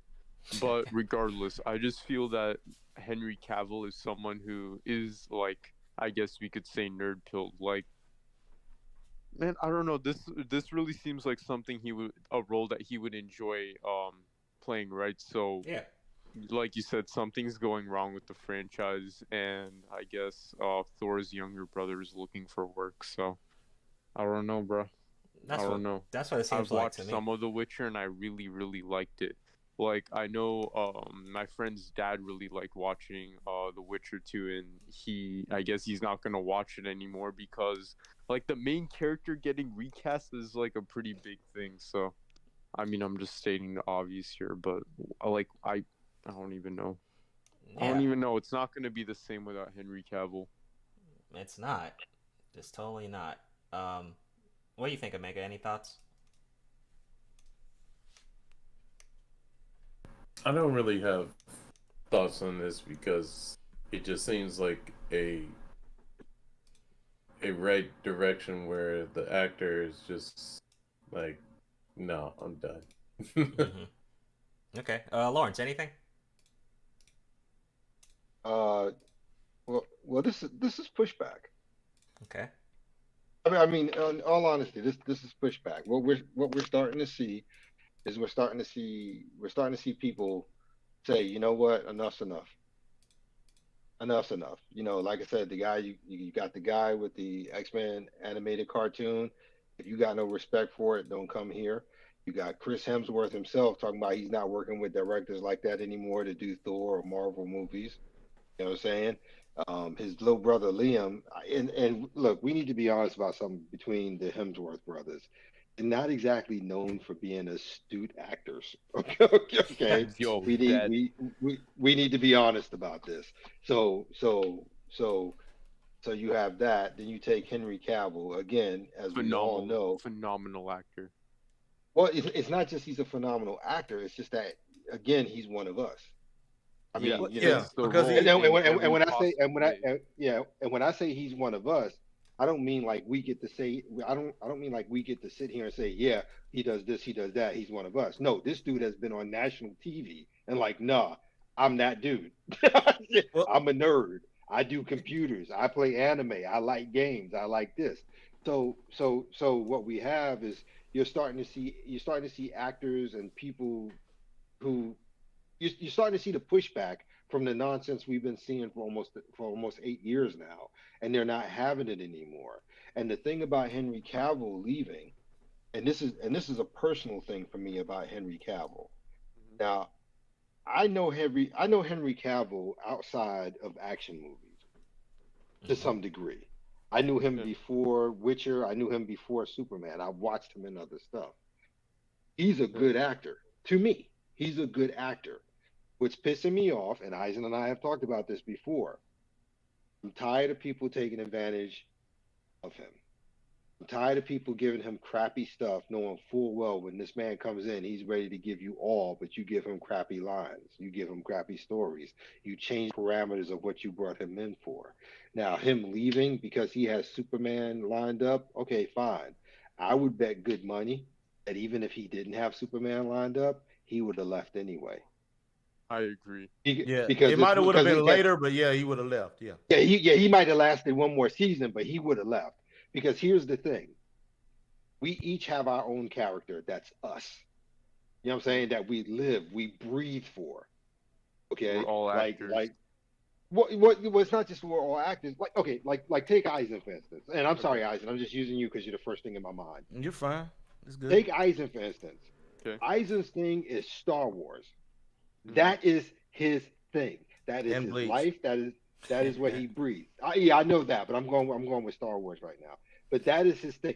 That is his thing. How do you think you could hire him to work on a Star Wars project and ask him to tear it apart from the inside? That makes no sense. He's not. He's not going to go for it. Yeah, he would like, be wait, be part of this. Yeah, okay. Yeah, exactly. It's like so you asking me to come in here and help you tear down? You want me to help you tear down my childhood? No, I can't do it, bro. And I think that's where he went in his head. There you go. Yeah, he's not just following the money, but he also has some, he cares about the things that he's trying to consume. So that's what it's about. He dives into the source material, whatever he's acting into. Yeah. Yeah. I mean, how disrespectful can you be to ask somebody who already told you where he stood on it, and to add insult to injury? This shows you how little respect they have for him. what generally happens in situations like this when the lead walks away, the production gets shut down and the show's over. Mm-hmm. Right. Because it's hard to get another actor to associate with that character because he's been locked in by the person who did it originally. Yeah, because he's supposed to lead the show. He's the main lead. Right. So when he leaves the show, the whole thing is done. Okay, we're ending the story with season 3, and that's it. That's a wrap. But no, they're gonna replace him. I mean, that shows you the level of disrespect. Because there's only 2 characters on the planet you can do that with, and that's James Bond and Doctor Who. Right. Because they were built for that. Yeah. That's a good point. But the level of disrespect you have, you won't even shut down the production. You're just gonna say, F him, we can get somebody to come in and he'll do what we want and it'll still be better. And I'm telling you, it's not. Yeah, it's not. That's the main They wasted, they waste the money. I'm telling you, they waste the money on that production for the next season. I'm telling you, they wasting the money. It's crazy how we can see this shit from a mile away and they can't. I mean, Henry wins in the end because now the show's just gonna tear itself apart because no one's gonna want to watch it now. Yeah, it's probably not it's not gonna get reviewed well at all either. Exactly. Well, we got 2 main problems. Okay, so there were 2 types of people who watched it, and we need to be honest about this. Okay. There were those who watched it that were nerds like him who loved the source material and wanted to see live action. Make no mistake about that. Okay? Now, he just left. So he's taking all them people with him because he already said they're not living to the source material. The other half of your audience was all the chicks who came to see him. Oh, yeah, them. The fangirls. So now he's gone and they're leaving. Here's one thing I can say, that it may end up having a slightly similar to Star Wars to Star Trek effect, to where you and I both know, Lawrence, as fans of these respective franchises, that you got enough people that are, regardless, they're gonna watch it because it's Star Trek or Star Wars. So I think you'll have a percentage. I can't even say hate. I think there's enough of them that don't hate it. I think there's enough of people that accept trash on TV. That's true. serious. I agree. No, I agree with you. But you also have to take this in consideration and still sticking with the Star Wars motive. Here's the thing. Yeah, it's going to work, but not long. Prime example, Force Awakens, over $1 billion. The sequel to that dropped almost by half. And then the last one was practically non-existent. Yeah. Didn't even make back its budget, to be quite frank. So yeah, you're gonna have people, but I promise you, it's like they'll produce a season, they'll see the streaming calculations on maybe the first third, and then they'll see by the second third a huge portion dropped off, and by the third portion of that season, it's a wrap. It's a wrap. I mean, so like I said, I agree with you, but it's not gonna last. And we've seen that. We've seen that with Star Wars. We've seen that with the Star Trek movies. You know what I'm saying? We've seen it with Doctor Who. I mean, it is what it is. Yeah, I guess my thing is, I still ain't seen them do nothing good yet. So. Yeah. So it's like, hey. And I mean, seriously, how desperate do you need to be when you're talking about finding a way to bring Chris Evans back as Captain America? How desperate do you need to be that the new Doctor, at least for a while, that you had to bring back David Tennant? You know it's bad because now that they have no stories, now that people are not buying into their ideology of politics, they're going to try the whole nostalgia thing to bring people, not realizing that as soon as David Tennant's gone, you're right back to zero viewership. You know, and then on top of that, you run the risk of damaging the character or the actor associated with it forever. Picard, anybody? Right. Yeah. I'm never going to look at Patrick Stewart and Captain Jean-Luc Picard the same again after these 3 seasons of Picard. I never will. They damaged it. They damaged it beyond repair. It's like we're never going to look at Luke Skywalker the same after the portrayal they gave us. We can't wash that from our head. Nope. We can try and ignore it, sure. We can say we're only going to look at the old stuff, but we still know what happened. That is true. I scrubbed it. It does not exist. For me, it's like that Star Wars Christmas special. We don't speak on it. I actually never saw that. I'm glad I didn't. Yeah, no, don't do they it. made sure, but I think there was very few copies that ever hit, and but Harrison Ford, I think that's why he don't like Star Wars right there. Other than crazy nut fans, but that Christmas special, yeah. All right, so we're gonna end our. We're gonna move on to the next half of the podcast. We'll be back after a quick commercial break with a quick, small, couple minutes intermission. Be sure to like the video, subscribe, click the bell for notifications. If you missed the first half, you can definitely watch that on the playback or on the other audio formats. We'll be back after this commercial break.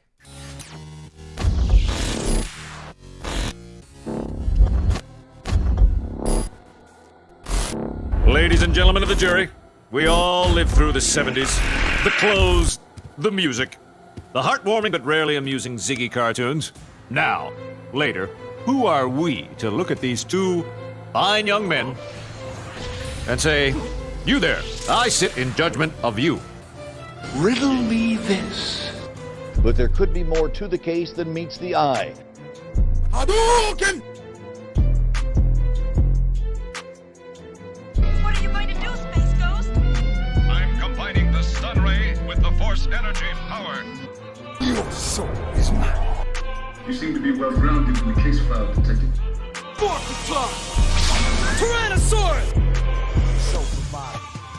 Or the stone pudding or something. I mix up some herbs and I come up with a dandy glass of this bicarbonate of fig leaf.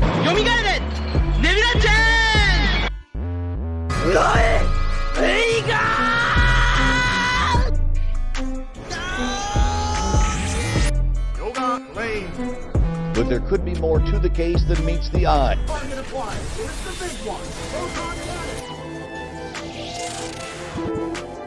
Always winterize your pipes. Your soul is mine. By your powers combined. You seem to be well grounded in the case file, Detective. But there could be more to the case than meets the eye. Why so serious? Riddle me this. Haven't had a lot of company in a long time, but if I were expecting some, I'd whip up a really substantial meal. You see how strong I am? From eating all of this stuff. 俺はスーパーベジータだ。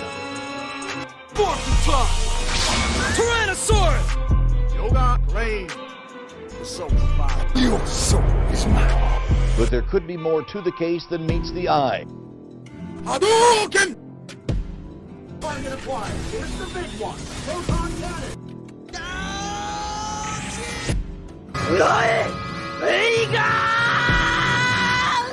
By your powers combined.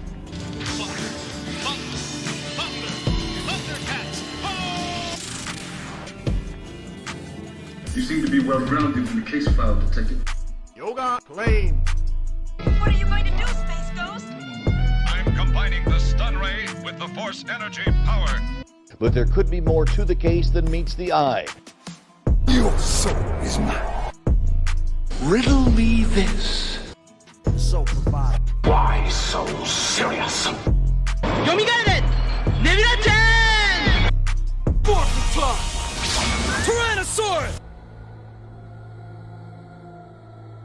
Always winterize your pipes. Ladies and gentlemen of the jury, we all lived through the 70s. The clothes, the music, the heartwarming but rarely amusing Ziggy cartoons. Now, later, who are we to look at these two fine young men and say, you there, I sit in judgment of you?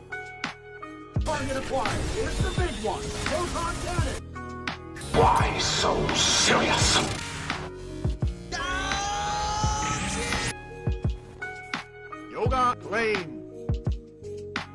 Hadouken!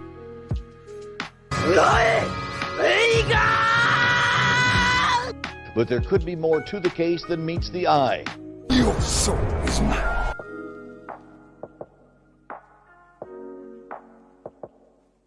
You seem to be well grounded in the case file, Detective. By your powers combined. Riddle me this.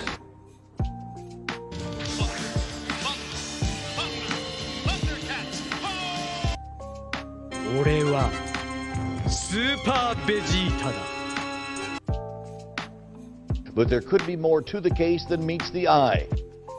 Target acquired. Here's the big one. Proton cannon. What are you going to do, Space Ghost? I'm combining the stun ray with the force energy power.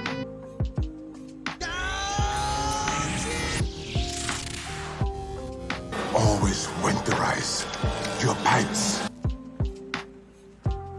Your soul is mine. Yoga flame. By your powers combined. Hadouken! Yomigaru! Nebula-chan! Force attack. Tyrannosaurus.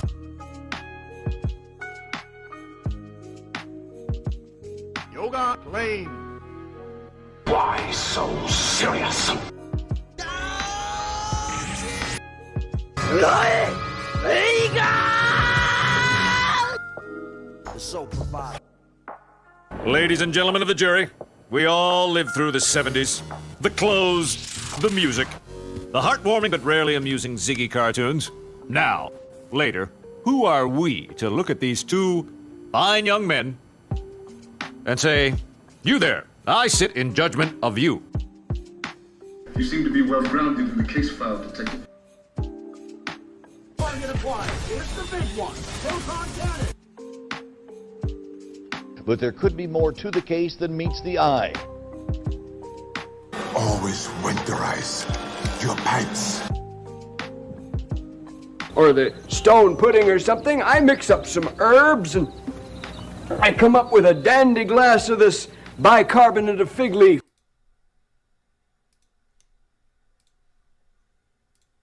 All right, what's going on, guys? Soul here from the Nerd Pill. We are back with the OTAKU Jump Podcast, episode 26, final episode of the year 2022. This is the finale. Shout out to everyone that's been supporting the podcast for our first year. If you've missed the first half, you could check it out on the playback, or you could check us out on Spotify, Google Podcast, Stitcher, Anchor, iHeartRadio, and other formats in the description. If you haven't joined the Discord server, definitely do so to stay updated with content on the channel, gameplay stuff, watch parties, all that good stuff. Stay up to date. Definitely join the Discord. Here with my co-host. Shout out to my co-host, Omega Trunks returning back. Lawrence was Eisen's back. Shout out to everyone showing up. Got a lot more to cover. If you can still vote for the best manga of the year. The poll is still out. With I think we have, if I go back, we had like 103 votes. So you can still vote. Yep, we had 103 votes. Currently, you can still vote. And we'll be covering all the best of the year polls as soon as we come back January. So just stay tuned for those polls, and we will definitely be covering that when we get back next month. So we got a lot more to cover here. Let me go ahead and get back to it. So like I said we were going to talk about Transformers again because, and I had no idea that a new trailer was going to come out, and it did just the other day. Rise of the Beast may finally put the focus on Transformers. So the new movie came out, and in the trailer, if you haven't missed it, definitely check it out. It looks like they're going to be putting in the Beast War storyline in the movie, and to me, this is kind of exciting because, we just talked about it at the beginning of the episode, about Megatron, Cheetor, Rat Trap, Rhinox, all these other characters potentially being in this film. Because if you saw the trailer, we saw a cheetah, we saw a rhino, we saw, of course, Gorilla, which I'm guessing this is the other generation of Optimus Prime.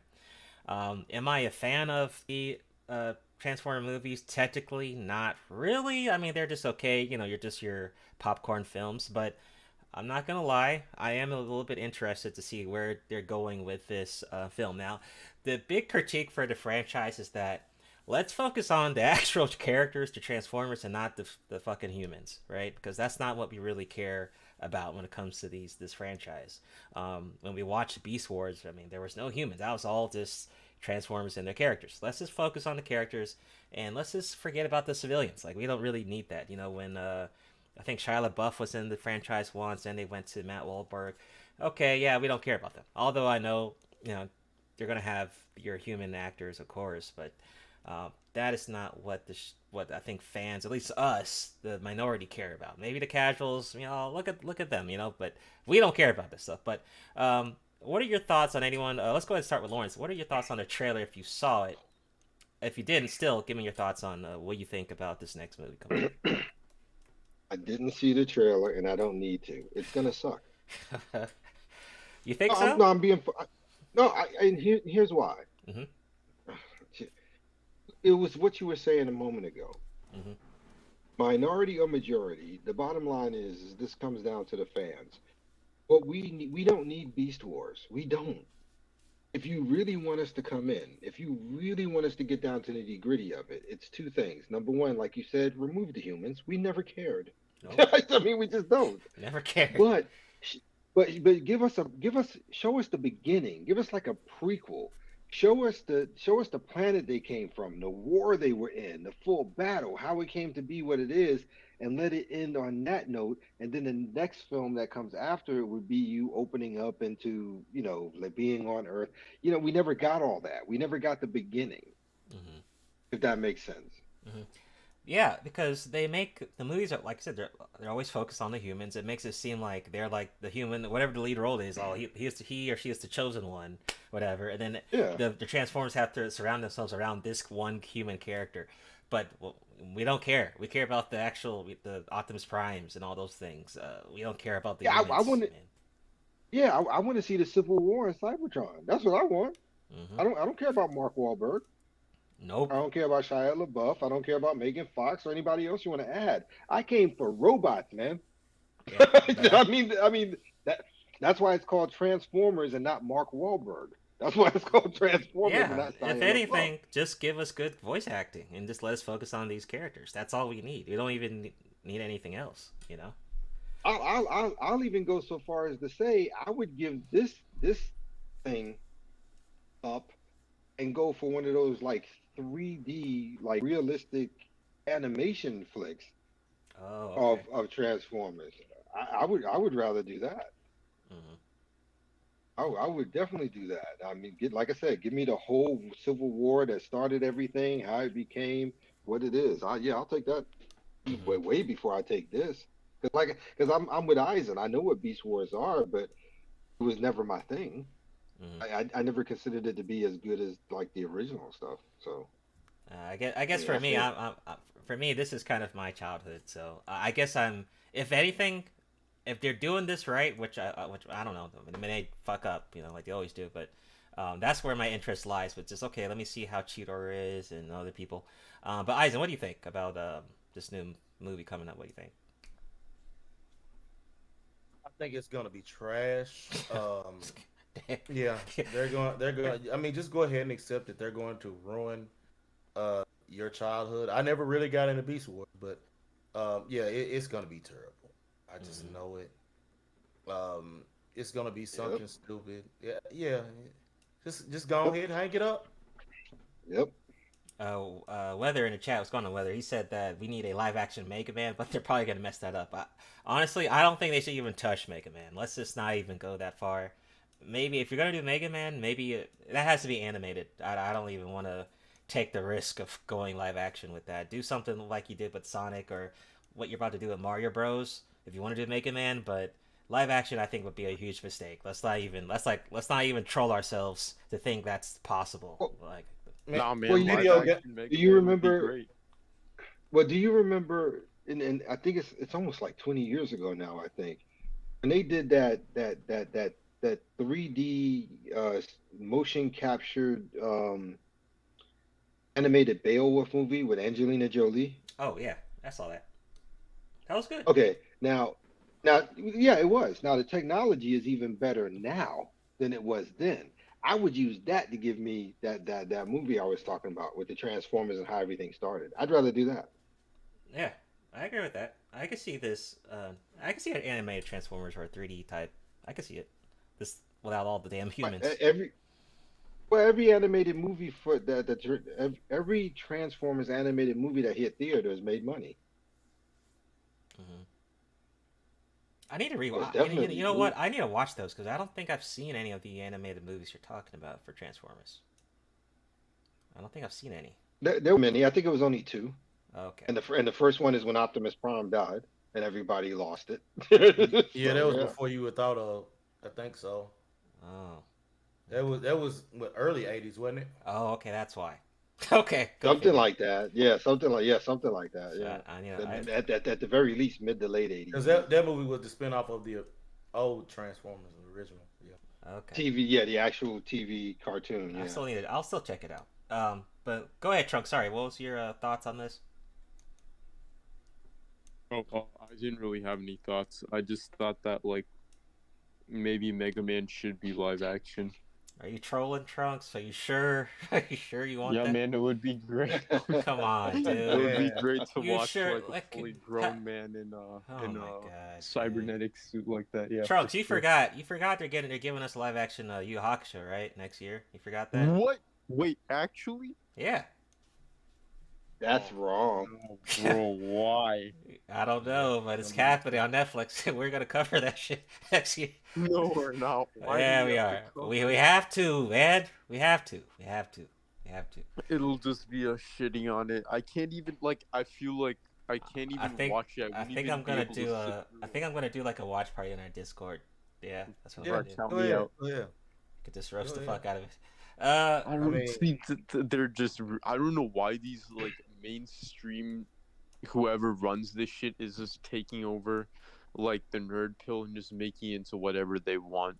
They already did it for The Witcher. Now they're doing it for Yu Yu Hakusho plus like every other Netflix original. Holy fuck. Well, this is like I said. This started way back in 2015 with the female Ghostbusters, man. Oh yeah, yep. Between that and what they did in the comic book industry, the I would say writing was on before the that. wall.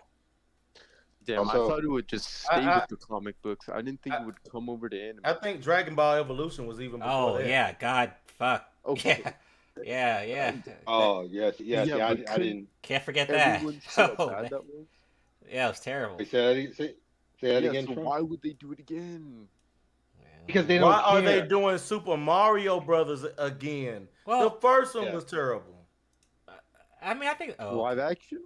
No, yeah. Yes. Well, that's live action. But I think this Mario won't be that bad. If since it's animated. What good video game movie have they really done? We got Sonic. We got that.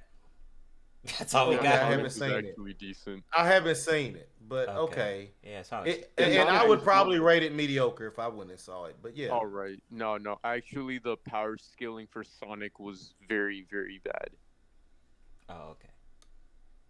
Why do they always mess up the power scaling in everything? It never translates well. Remember, they don't care about us. They care about the casuals. That's the main target. Yeah, they always do that. It happened with the MC universe with power scaling there. It always happens. So. Yeah, because like I said, like I had told somebody before, because they were making the argument that no, that wasn't always the case. We just had all these movies with Marvel. I said, but no, it was there too. It's just that they were really subtle. And then as the closer you got to the end of it, the more they started to beat you over the head with it. That's why the next movie with Ant-Man was Ant-Man and the Wasp, and she took the bulk of the story. That's why you saw that cringeworthy moment in Endgame when don't worry about her, she has help, and then all of a sudden it's nothing but the women in the shot.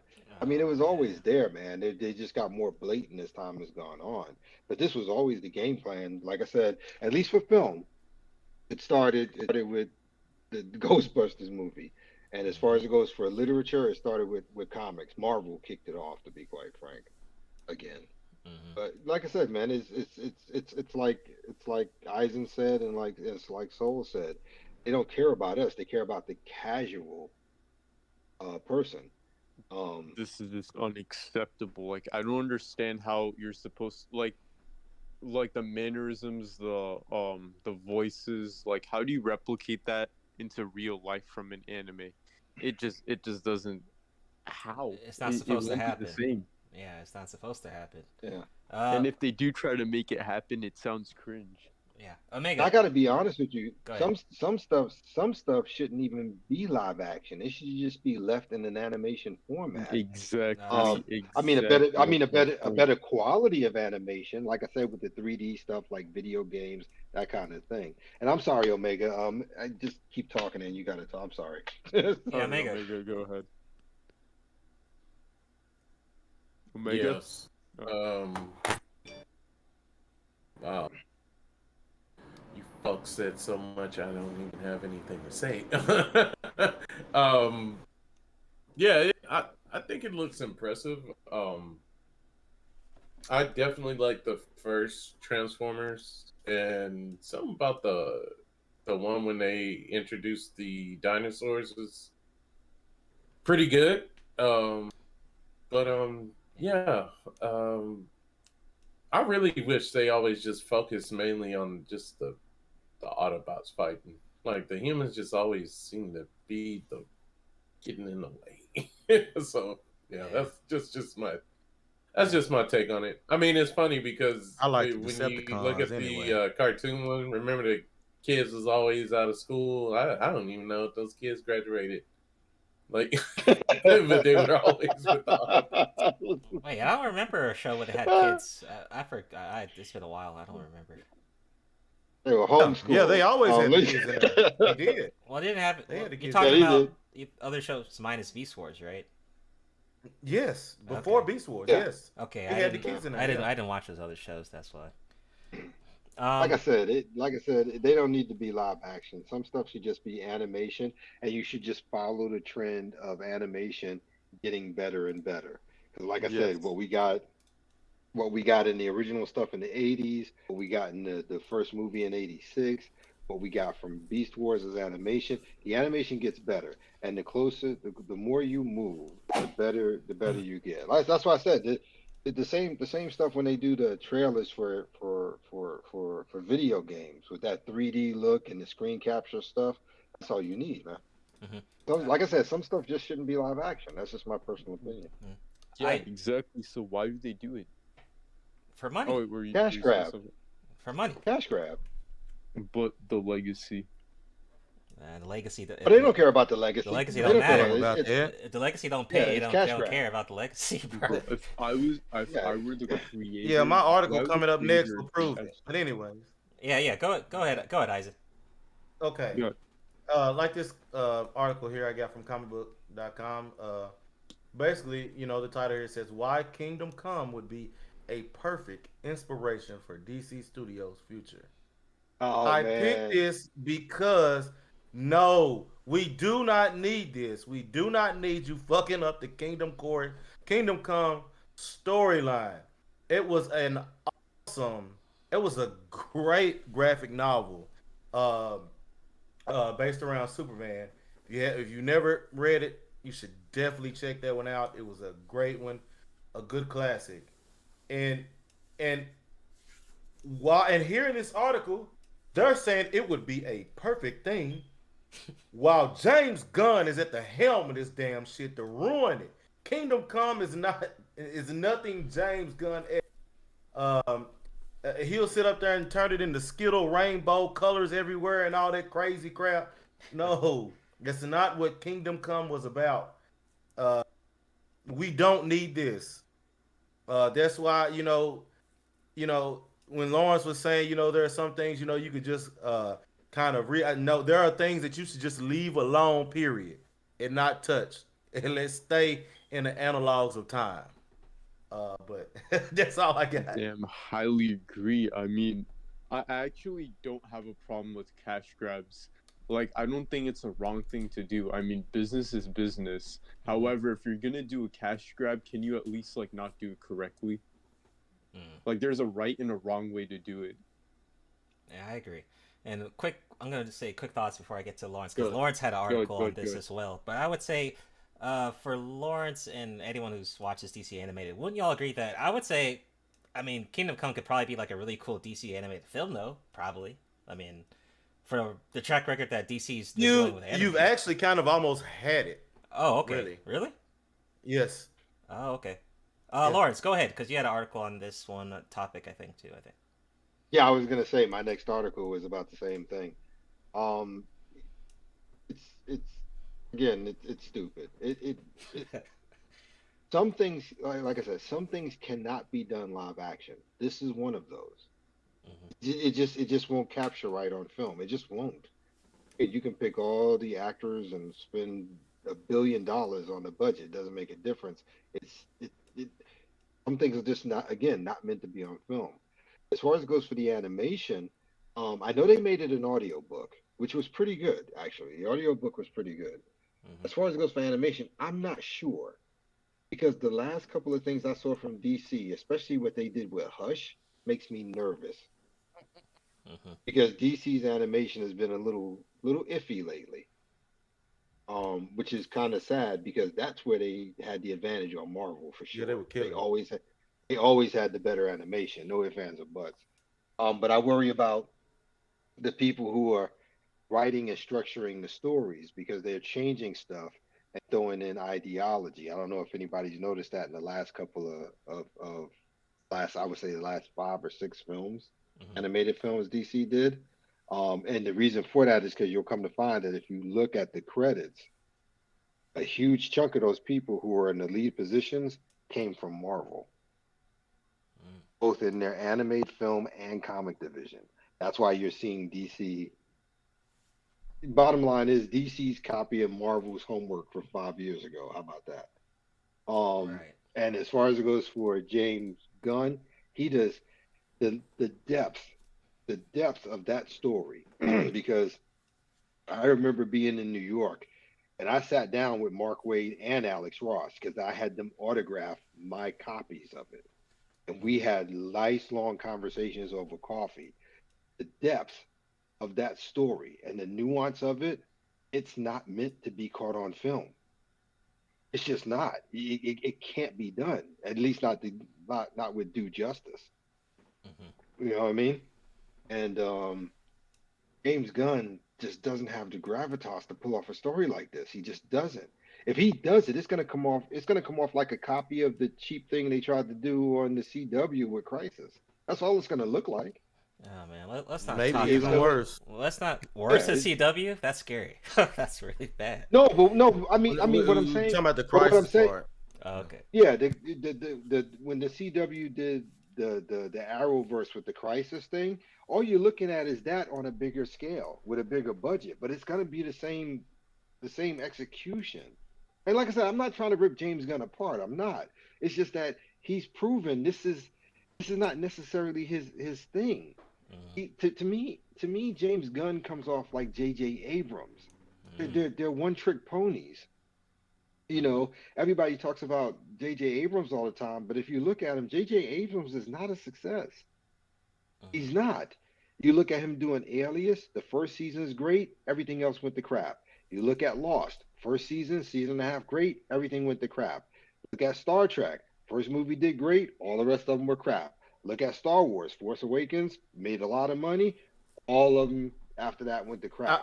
I will say these guys, these, and that's how I look at James Gunn. He just doesn't have it to pull it off. He just doesn't. He's not a good architect. There you go. I'm sorry, he's not a good architect. I'm sorry, Isaac. I was just gonna say, to be fair to J.J. Abrams, he is good at 2 things: shaky cameras and lens flares. That's all. Dang. Oh, jeez, the lens flares. Good Lord, I'm so sick I was of gonna that. say something about Waititi, because I didn't even notice this, but he's actually written a lot of comedy shows. Before he did Thor, he has a lot of comedy stuff on his resume. There was one show that I watched on Hulu. I think something from the shadows. It's like some type of vampire-ish sitcom show. That shit was funny as fuck. And he's directing some other comedy stuff. So, you know, just y'all were mentioning directors and stuff. But Omega, what are your thoughts on Kingdom Come potentially DC Studios trying to flirt with Kingdom Come? No comment. It's just that bad. Weather says that on behalf of St. Louis, I apologize for James Gunn. Hey man, and then Yeah. Weather was also right too that what was it? Blade of the Immortal was a really good live action anime film. So if you haven't seen that, definitely watch it. It was really good. It was dope. All right, so next up, more DC craziness. So major DC animation deal in the works between Amazon and Warner Bros. So Prime Video is also striking a deal with Warner Bros. Discovery that could see DC animation content join the streaming service.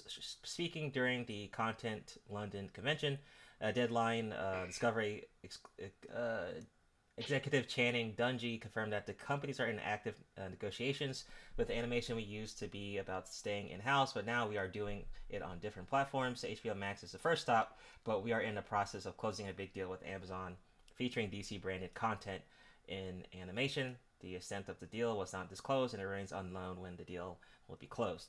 I think we kind of somewhat covered this before, maybe in the last episode, about, well, no, that was Marvel. So now DC is about to invest into Amazon, which, you know, this is kind of annoying because I already have enough subscriptions as it is, and sadly, you know, if you want to watch The Boys the next season, you have to subscribe to Amazon again, and I guess if you want to watch Invisible, you have to subscribe to Amazon.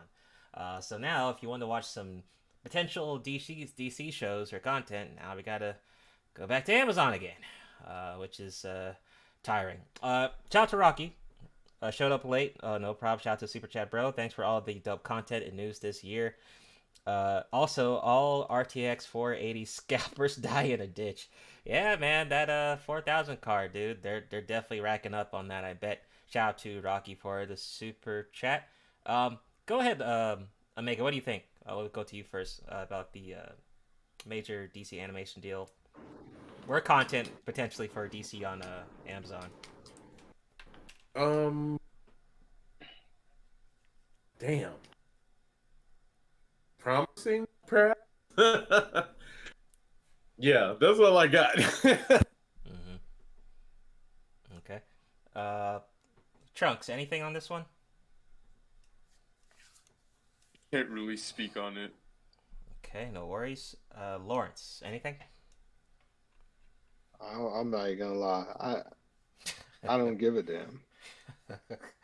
Yeah, man. I don't give a damn. Eisen, anything? Yes, we'll just see what happens. I know, you know, I'm really just waiting for Reacher right now on Amazon, but that's me. Oh yeah, right.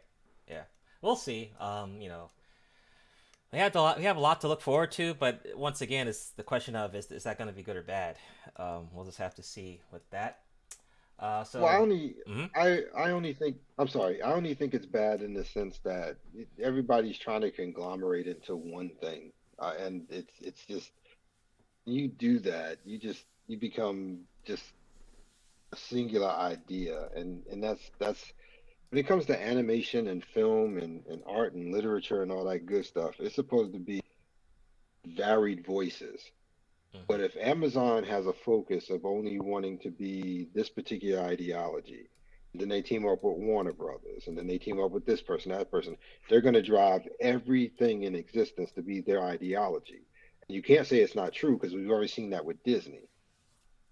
Anything Disney gets a hand on, they drive to their ideology. That's why Marvel Comics is not the same anymore. That's why Star Wars is not the same anymore. That's why Doctor Who will not be the same anymore, even though it already wasn't. So that's if I had any problem, it's only that. Once you put everything under one particular point of view, you lose the essence of entertainment to me. Because entertainment is supposed to offer a wide variety of choices and genres and storytelling concepts and all that good stuff. That would be my concern. So going to the anime side, so My Hero Academia fans are not happy with the recent animation quality. Now, this is not talking about the last episode that we had this weekend, but the episode before that. So they said that the bad on the last episode was that it was poorly animated. So simply put, this episode was unable to properly adapt the action scenes from the manga at all, and it felt lacking at times. You can see from the example shots from Twitter kind of what the difference is that there is in the manga and then that we got in the actual anime here. And by the way, I mean, if you haven't watched the My Hero Academia season 6, definitely watch it. I mean, this is really good right now. It's really good.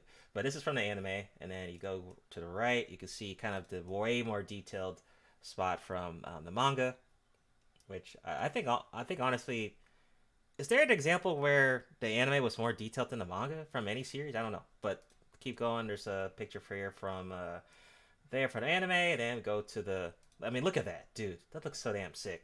Like, I mean, you could tell the quality is just like insane from the couple of chapters that I think it was episode 8 covered. I mean, when I look at this, I think of like Guts and Berserk armor, like just the way Deku looks.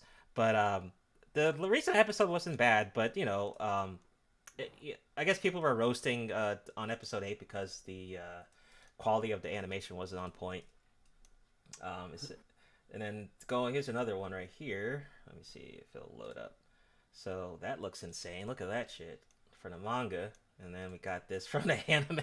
I mean, it does look kind of it does look goofy. I mean, I'm not gonna lie. It does. It does look kind of stupid. So that leg. You know, doesn't that leg? And I mean, I've drawn things that look kind of just awkward, but that leg looked kind of like a Family Guy fall. Like, you know how that arm is like twisted backwards. Mm-hmm. So it's saying that you know, future episodes are being animated, being better animated. This is just a one-time thing due to high demand. Whatever the case be, alongside the rest of the My Hero fan base, will be watching closely at the next few episodes to see if this trend of animation continues to get better. Now, you know, this is not, you know, I'm sure this happens to a lot of other series, you know, and let's not, I forgot who's animating this, though. I forgot. I don't know if Trunks, I don't know if you remember, but I totally forgot who's animating this. But I'm pretty sure this happens on multiple occasions of different series. But, you know, the fan base, you know how it is with the fan base, man. If one episode's bad, they'll be roasting the fuck out of that shit for a good weekend. And then, you know, if it improves, then, you know, the fan base will be happy.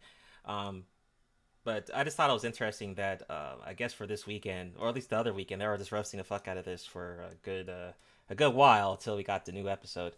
But Trunks, what do you think just overall about My Hero Academia and just anime that gets animated that may not be of quality to the manga?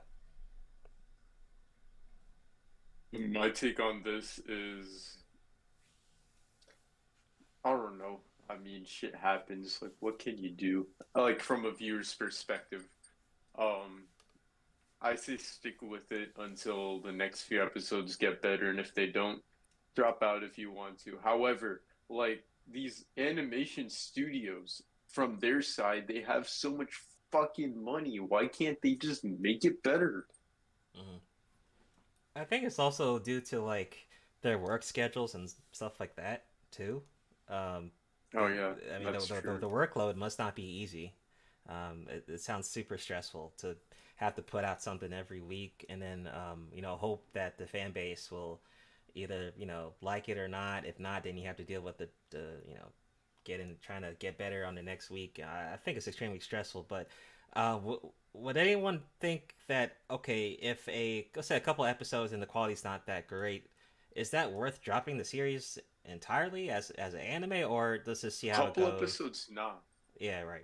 I wouldn't drop a series just because of, you know, the anime wasn't that quality, and you know, and we are extremely spoiled from what we're getting now compared to what we got in like the early 2000s. You know, everything's just increasing in quality anyway. So, yeah, that's just my thoughts. Mega, go ahead. Any thoughts on this? My thoughts are going to be very simple and precise. That the animation quality, you would think, although stressful enough for the achievements of your first and second season, you might want to end off strong. I could see the fans being upset as far as if they heavily read the manga, but for the most part, yeah, I think this is a well just deserved. Like, what the fuck, man? Okay. Actually, I think. Yeah. Go ahead. Oh, my bad. Go ahead. Go ahead. Oh yeah, Eisen. Then we'll get back to you, Trunks. Go ahead, Eisen. Any thoughts? Yeah. Go ahead. Yeah, I would say it comes down to usually two things.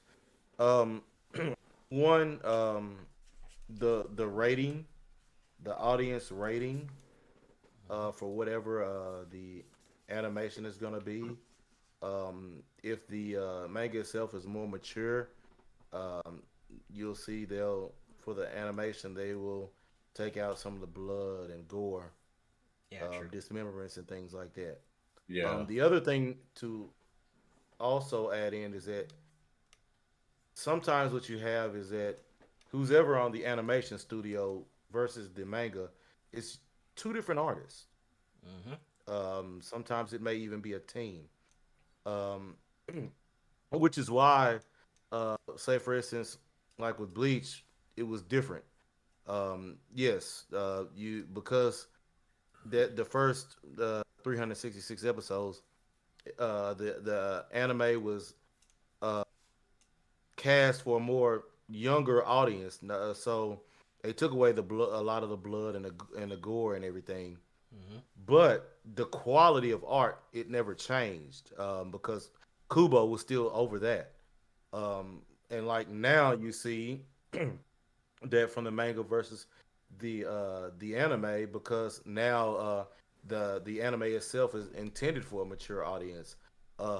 You're getting to see all of the quality as well as the blood and dismemberments and stuff now. So I think those are all things to kind of take into consideration with that as well. Totally agree. Wow. Back to Trunks. I Go learned ahead. A lot from that. Oh no, I just had no idea of all this stuff until Eisen spoke about it. Like I don't know, I thought the process was a lot simpler than this, but I guess this just gave me a new perspective. Plus, like when they do release some like poorly animated episodes, it does make you appreciate how good the art really is. Totally agree. Totally agree. Yeah. Lawrence, anything on this one? No, you guys pretty much said everything I would have said. All right, we got some more anime stuff going on. All right, so Dragon Ball. We haven't talked about Dragon Ball in a while. So Dragon Ball Super's next arc, everything we know so far. So Dragon Ball is about to start. They say exciting new arc, whatever. Okay, sure, right? A new arc to help fans prepare for it. We've compiled. Okay, so where can we find the Dragon Ball Super new arc? So the arc will take place in the pages of Dragon Ball Super manga series, of course, on Shonen Jump. So when does the new arc begin? So the arc is set to begin this month, December 20th. It says the Super manga has been on hiatus for months now, following the conclusion of one series' longest-running arc, Granola the Survivor. Fans wondered why there was a hiatus taking place, and now we know. What is the title of the new arc? The new title is, and I honestly don't like this, it's called Superhero, which ironically was the name of the movie. So they're starting off with the movie again. I don't know. I like I said, I don't like it. I don't know why they would just be so lazy to give it the same name as the movie. It says, in the second time this year, the franchise will be using the superhero. Superhero was also the title of the second film, which was released in summer, and now it's the franchise top grossing theater release, which is it did better than Broly. Surprising. So right now it's unclear how connected the movie and the manga are, but there are some big clues that are definitely they could be connected. What is the arc about? So that's our little image with Goten and Trunks, not Gohan. First look at the new arc features aged up Goten and Trunks with wearing superhero costumes.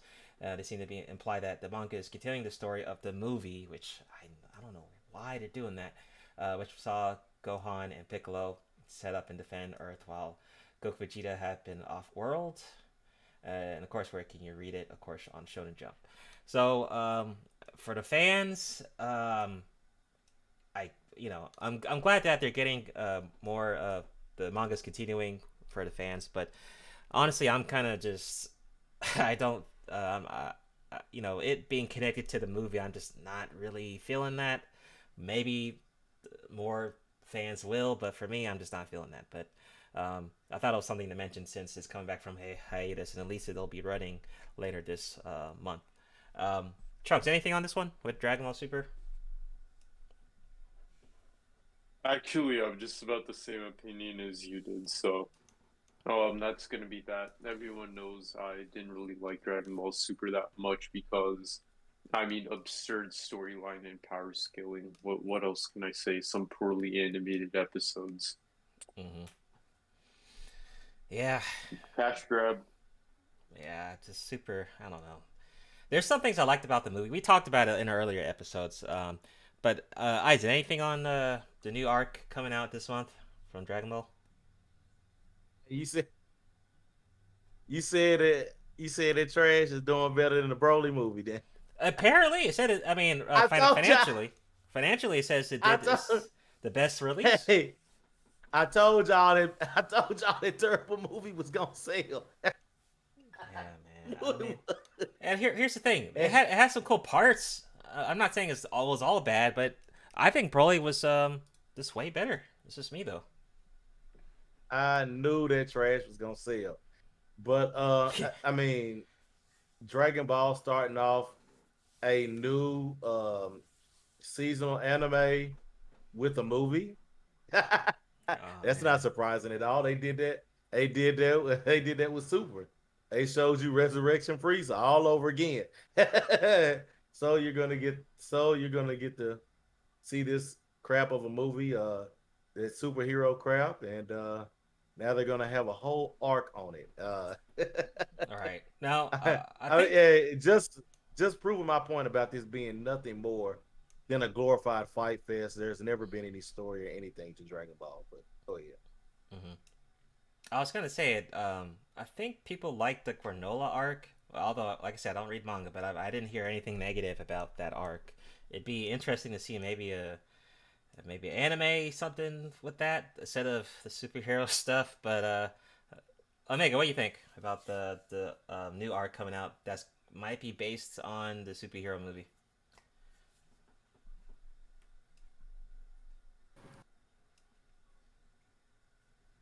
Yeah, I got it. You said what? Your audio was messing up. What did you say? Yeah, I got nothing. Okay. Lawrence, anything? Yeah, my answer's the same. Yeah. It sucks for Dragon Ball, man. But... It's just strange because oh man, I wish kudos to Aizen Sama, but I wish he was wrong in a sense where, no, I'm glad he's right because I remember he said it was gonna end up being like this, but that you would have thought they went in the direction of Broly, right? Right. Instead of Super, like it just weird. Like I honestly believe Super is better than than the. It's just weird, man. Like, I don't know. I feel like they would have had more success if they just it probably would have got more hype if they just went from the arc of Broly now. Mm-hmm. Yeah, I don't know. Good Broly. I feel like they're just running out of ideas. That's what it sounds like to me. Lawrence, anything? Yeah. Or wait, Lawrence ask you? I don't think. Yeah, you did, but I wanted to make a comment on what you just said. Okay. It's not a question of running out of ideas. It really isn't. Mm-hmm. The thing is that they refuse to do the work. So what they do is they come in and take our stuff and try to force a transformation on it that it doesn't apply to.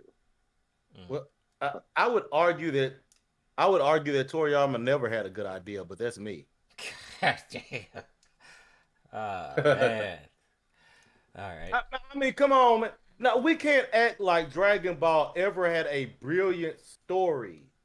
It's always been nothing more than a glorified fight fest. Well, you could say the same thing about true. One Piece, That's though. true. One Piece, it's just a lot of fights and shit. It's shonen. That's the style. Oh, okay. So, No, that's got no story either. No, Well, hey, look, Whoa. hey, I can't say that about One Piece because I look how long that shit is. Hey. But, I'm tapping out. I'm tapping out Dragon on Ball. No. One Piece is good. It's a good storyline. You know, the one thing I do Okay, like Oda's about a One demon. Piece, though, it takes a while for that build up to that fight. You ever realize that? Like, I mean, Yes. kind of did that with Dragon Ball in a sense, like with the episode thing. Like, Yeah, One Piece. they yeah, do that's like true. a couple moves, and then the next one they kind of go all out a bit. Man, you had 5 episodes back to back of somebody standing there sounding like they about to take a dump. Oh yeah, No, don't do it. Yeah. Don't do that, man. No. Man, oh yeah, I understand. Dragon Ball's not perfect, but come on, man. It was nostalgic back in the '90s. It was dope. How can you I'm not even saying put it wasn't One Piece nostalgic. in I'm Dragon just saying, let's not lie and act like there was ever a storyline to it. I just want Goku to become Super Saiyan Jesus or Super Saiyan God, Super Saiyan Buddha. One of those. And why does he have One to of be those. Super? Why does he have to be Super Saiyan Jesus? Why does the dumbest one have to be? I know that? the dumbest. He's the main The character. most He's the simplest strongest guy. one. He's the chosen one. He's just. I think. Why he's so does the simple dumbest and one have to be chosen. there? Why couldn't it, why couldn't they have done something with Gohan? Why couldn't Vegeta? I mean, Trunks, anybody Well, but that idiot. Well, Gohan's the superhero. Remember, we just had this movie this year. He's the superhero. Okay, that's actually a really good point, though. But that's Like, not good writing. It's You, not. you shit on him after the Cell Saga. I didn't say it was good. Right? Go ahead. That's what I'm saying, though. I feel like if Gohan Yeah. came over after the Cell Saga, it would have actually been really interesting. We could have actually seen something different. We could have actually seen like some real character development. Because what character development has Goku had since he was a child versus him being a fucking grandpa? He's still a child. Yeah, that's Not true. a lot. Not a lot. He's just been But, fighting. so this is my point that I made about Toriyama never being brilliant. Nothing. But you know He's what? never It had seemed a like- bone in his body. No, It seemed like after a while, Vegeta has almost been more mature. He hates than, Vegeta. He has. That's character development. Yeah. it wasn't because of Toriyama. Yeah. Yes. All But, I mean, Asian Sama is like, it's them damn fans. it's a fan base that kept pressuring him to keep Goku's the main character. It just, I don't know. I wanted it. All right. He doesn't have a I backbone. agree. Is what it is. He should have just Nor does stuck he have to a his brain. original idea. God damn. All right. So we're going into rapid fire. A quick little couple of things we have left. So Sifu movie adaptation in the works from John Wick creator. As reported by Deadline, the Sifu developer Slowcap has teamed up with the media company Story Kitchen. Okay.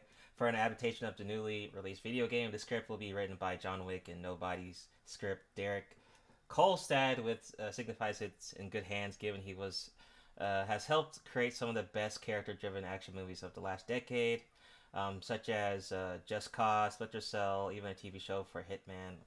Okay. So Sifu's getting a movie. I don't know why the hell who asked for Sifu to get a movie. If you guys don't remember, Sifu came out this year. It's like it's kind of like a roguelike like fighting action game. I mean, I didn't really like it, but I just don't know why this is getting a movie. I don't know who wanted this to. I mean, unless it's gonna be like a kung fu movie. That's all it could be. I don't know why we need this, but any quick thoughts on this one? I think this is stupid, but Yeah, it makes no sense. The game just came out. Yeah, it came out. I mean, it's not like it's had 2 or 3 others and been out, for 2 years. It just came out. So and what kind of script are you gonna make with this? I mean, that game didn't have much of a story, from what I heard. So I just think it just be a fight fest. Just fight kung fu. Okay, cool, action film. Okay, but I don't. And anyone else? Any thoughts? Anyone else? Before I move on, rapid fire. I say go. No. Because that was okay. It's too quick. Like they just drop that game.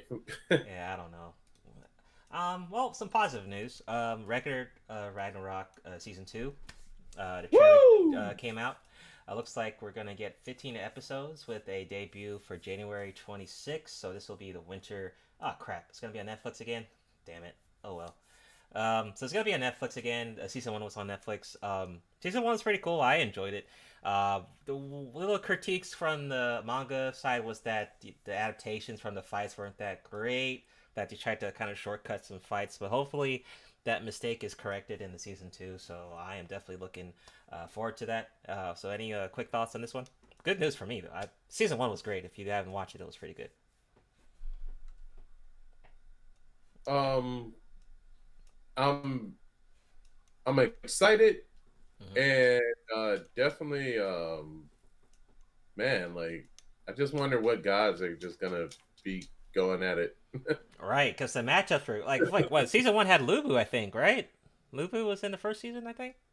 Yeah, Lubu was in it, and we actually got to see Adam fight Zeus, which I think that was just a magnificent. Okay, so here's fight. some character designs. We got Jack the Ripper, looks fucking cool. Oh, we got Hercules. He looks cool. Raiden. Wow, look at this guy. What? Raiden? What? I don't know who that is. Looks like he came out of Baki or something. Yeah, it does look like a Baki character. Fucking Buddha. Okay. Yes. Can't wait to see him. Brunhide. She looks cool Brunhild. Brunhild. Yeah. Gall. Some little girl here. I have no idea what god that would be. Shiva. He looks cool too. Shiva looks dope. So what? Oh, the last character. I thought you were talking to me. Oh no, you're good. So yeah, I'm excited. Check out season 1. It was pretty cool to me. So yeah, at least some positive news there. Wait, what enemy is this? Record of Ragnarok. God of War Ragnarok. Okay. I don't know. To see that. Yeah, it's called Record of Ragnarok, and season 2 is coming out next January for season 2. I mean, I gotta see this. They literally fucking put me in as a character. Oh, really? Yeah. Oh, yeah. Okay. Yeah, they did. Yeah. All right. So more good news. God of War Ragnarok is the fastest selling first party game in PlayStation history. Sony has revealed that Ragnarok is the fastest selling first game in history, revealed in a tweet with 5.1 million copies. Goddamn. Were sold during its debut week. As the post points out, that this naturally means it set a God of War franchise record as well. Both PlayStation 4 and PS5 copies, as well as physical and digital sales, both several games spread across 2 platforms have come and gone before it hitting such a record. So cool news for St. Monica's game, God of War Ragnarok, and of course they'll be getting this on PC probably in the next 1-2 years, so even more sales to the company. So loving God of War Ragnarok, dude. So addictive, really addictive game, man. I've been enjoying every second of it. So no surprise here that it would sell such numbers. So yeah, really addicting game. Like, you gotta definitely get on that. If not, then just get it on PC and you'll enjoy it. If you haven't already, you can play the first one on PC as well as on PS4 and PS5. Great game. Any quick thoughts on this one?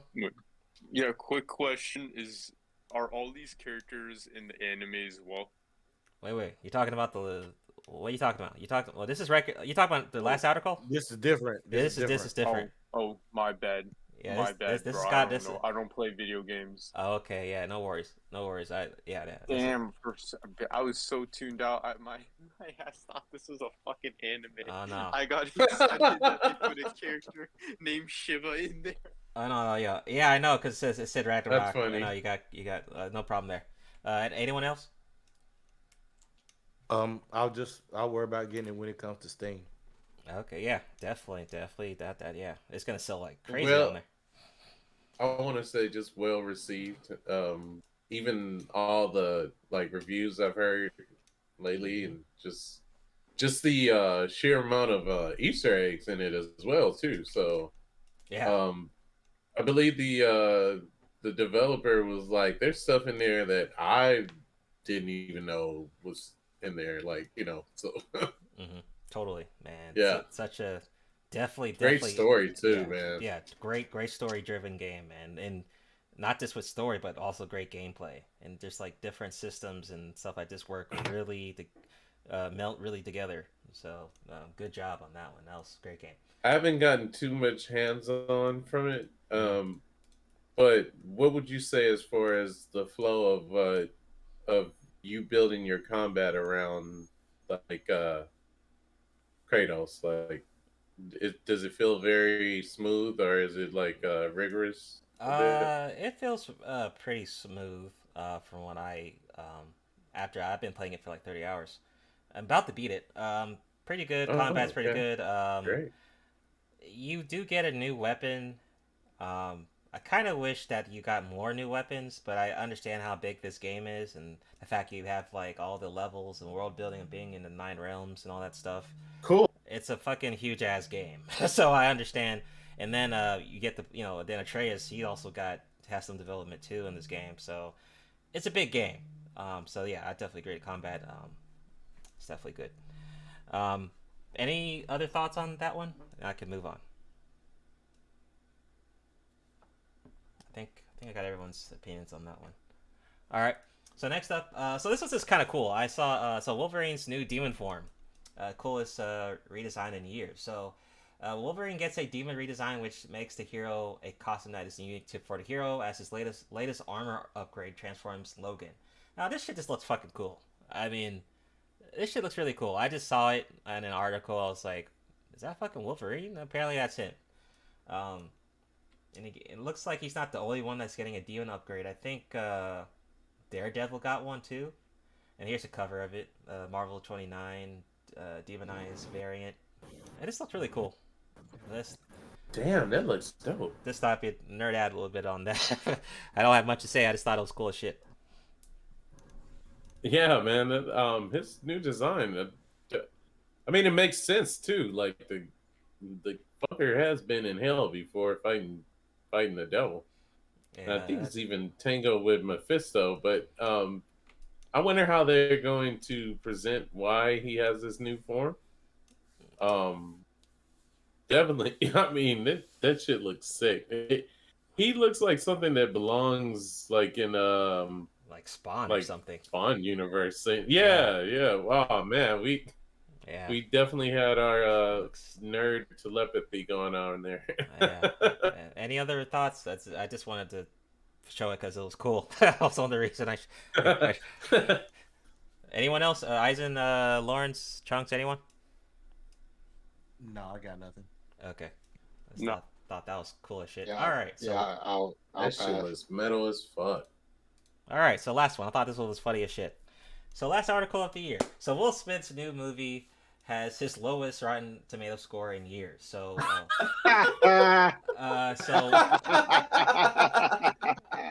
so Will Smith had a 52% rating on his latest movie, which was a 54, and this was the lowest in years since the Aladdin remake.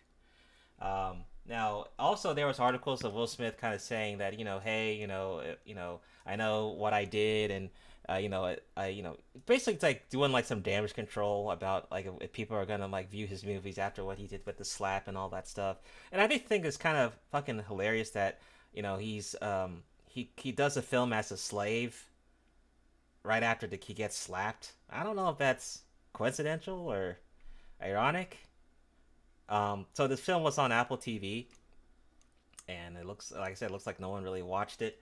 It says the film classifies as rotten, is off 35 reviews so far. It says the movie works as an action movie, and that's uncomfortable at odds with awkward handling of real life events that inspired its stirring story.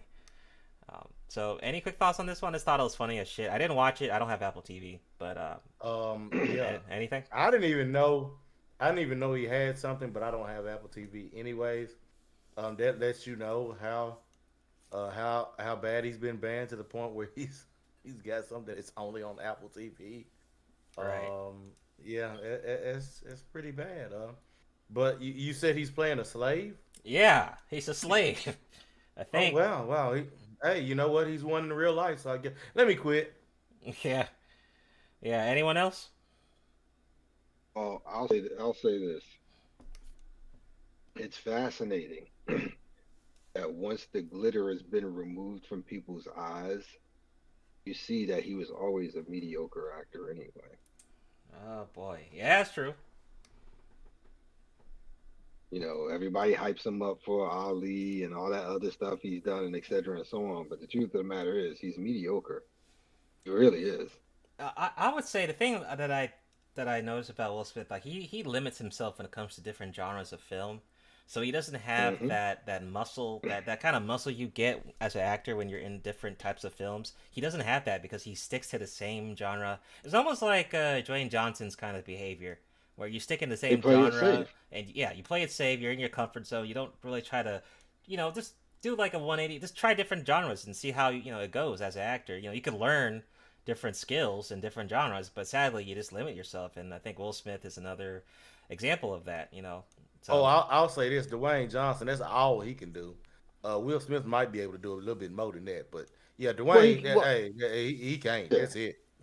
Well, yeah. I mean, without doubt, Will can do a little bit more. But the truth of the matter is, when it comes to both of them, they stick with what they know. Agree. They stick with what they know and what works for them. And the thing about it is that they're both so busy trying to appease the general public as being the all-around good guy, this person, yada yada yada. They won't risk that image by playing something that takes them, because they don't want to run the risk of being looked at as being mediocre, can't act, yada yada yada. That's why they stick to what they do. Yeah. Anyone else? I just thought this was funny to have as the last article of the year. Anyone else want to have anything on Will Smith? That's all I had for the most part. Nah, it's just hilarious. Like, okay. Yeah. All right, man. So that ends our finale episode of this season 1 of Otaku, the first season of Otaku Jump podcast for the year, man. I want to. I want to congrat all. Coming. I want to do a quick shout out to all of the co-hosts. Lou, who is not here, but Trunks, Lawrence, Omega, and Eisen. Hey, appreciate you guys rocking with me and doing the full year of content. We got a lot just send cash. more. Yeah. We got a lot more. We got a lot more to cover next year. Like I said, episode 27 will be January. I'll definitely update you guys on the Discord when we do. It's not going to be the first. It's probably going to be the 8th. Yeah, probably 8th. January 8th is probably our next episode. So we'll have a good break. So everyone, I hope you guys have a good New Year's, good Christmas. Enjoy your break. Still be doing content on the channel, but I will be taking a break as we get closer to like the ending of this month, and then we'll bounce back once we come back after New Year's. Once again, best of the year polls will be up and running this whole month. So I think we got like best movie, best TV show, best video game coming up. So watch out for that on the community tab. And join us on audio format on Spotify, Google Podcast, Stitcher, Anchor, iHeartRadio, and all those other formats. You can check in the description. And we will see y'all next year. Everyone have a good, safe break, good Christmas, and a good New Year. Peace out. Peace, everybody. Thank you, everyone. Happy New Year. Thanks, guys. Ladies and gentlemen of the jury, we all lived through the 70s. The clothes, the music, the heartwarming but rarely amusing Ziggy cartoons. Now, later, who are we to look at these two fine young men and say, "You there, I sit in judgment of you"? Riddle me this. But there could be more to the case than meets the eye. Hadouken! What are you going to do, Space Ghost? I'm combining the stun ray with the force energy power. Your soul is mine. You seem to be well grounded in the case file, Detective. Tyrannosaurus! The SoulProviderZ. Or the stone pudding or something. I mix up some herbs and... I come up with a dandy glass of this bicarbonate of fig leaf.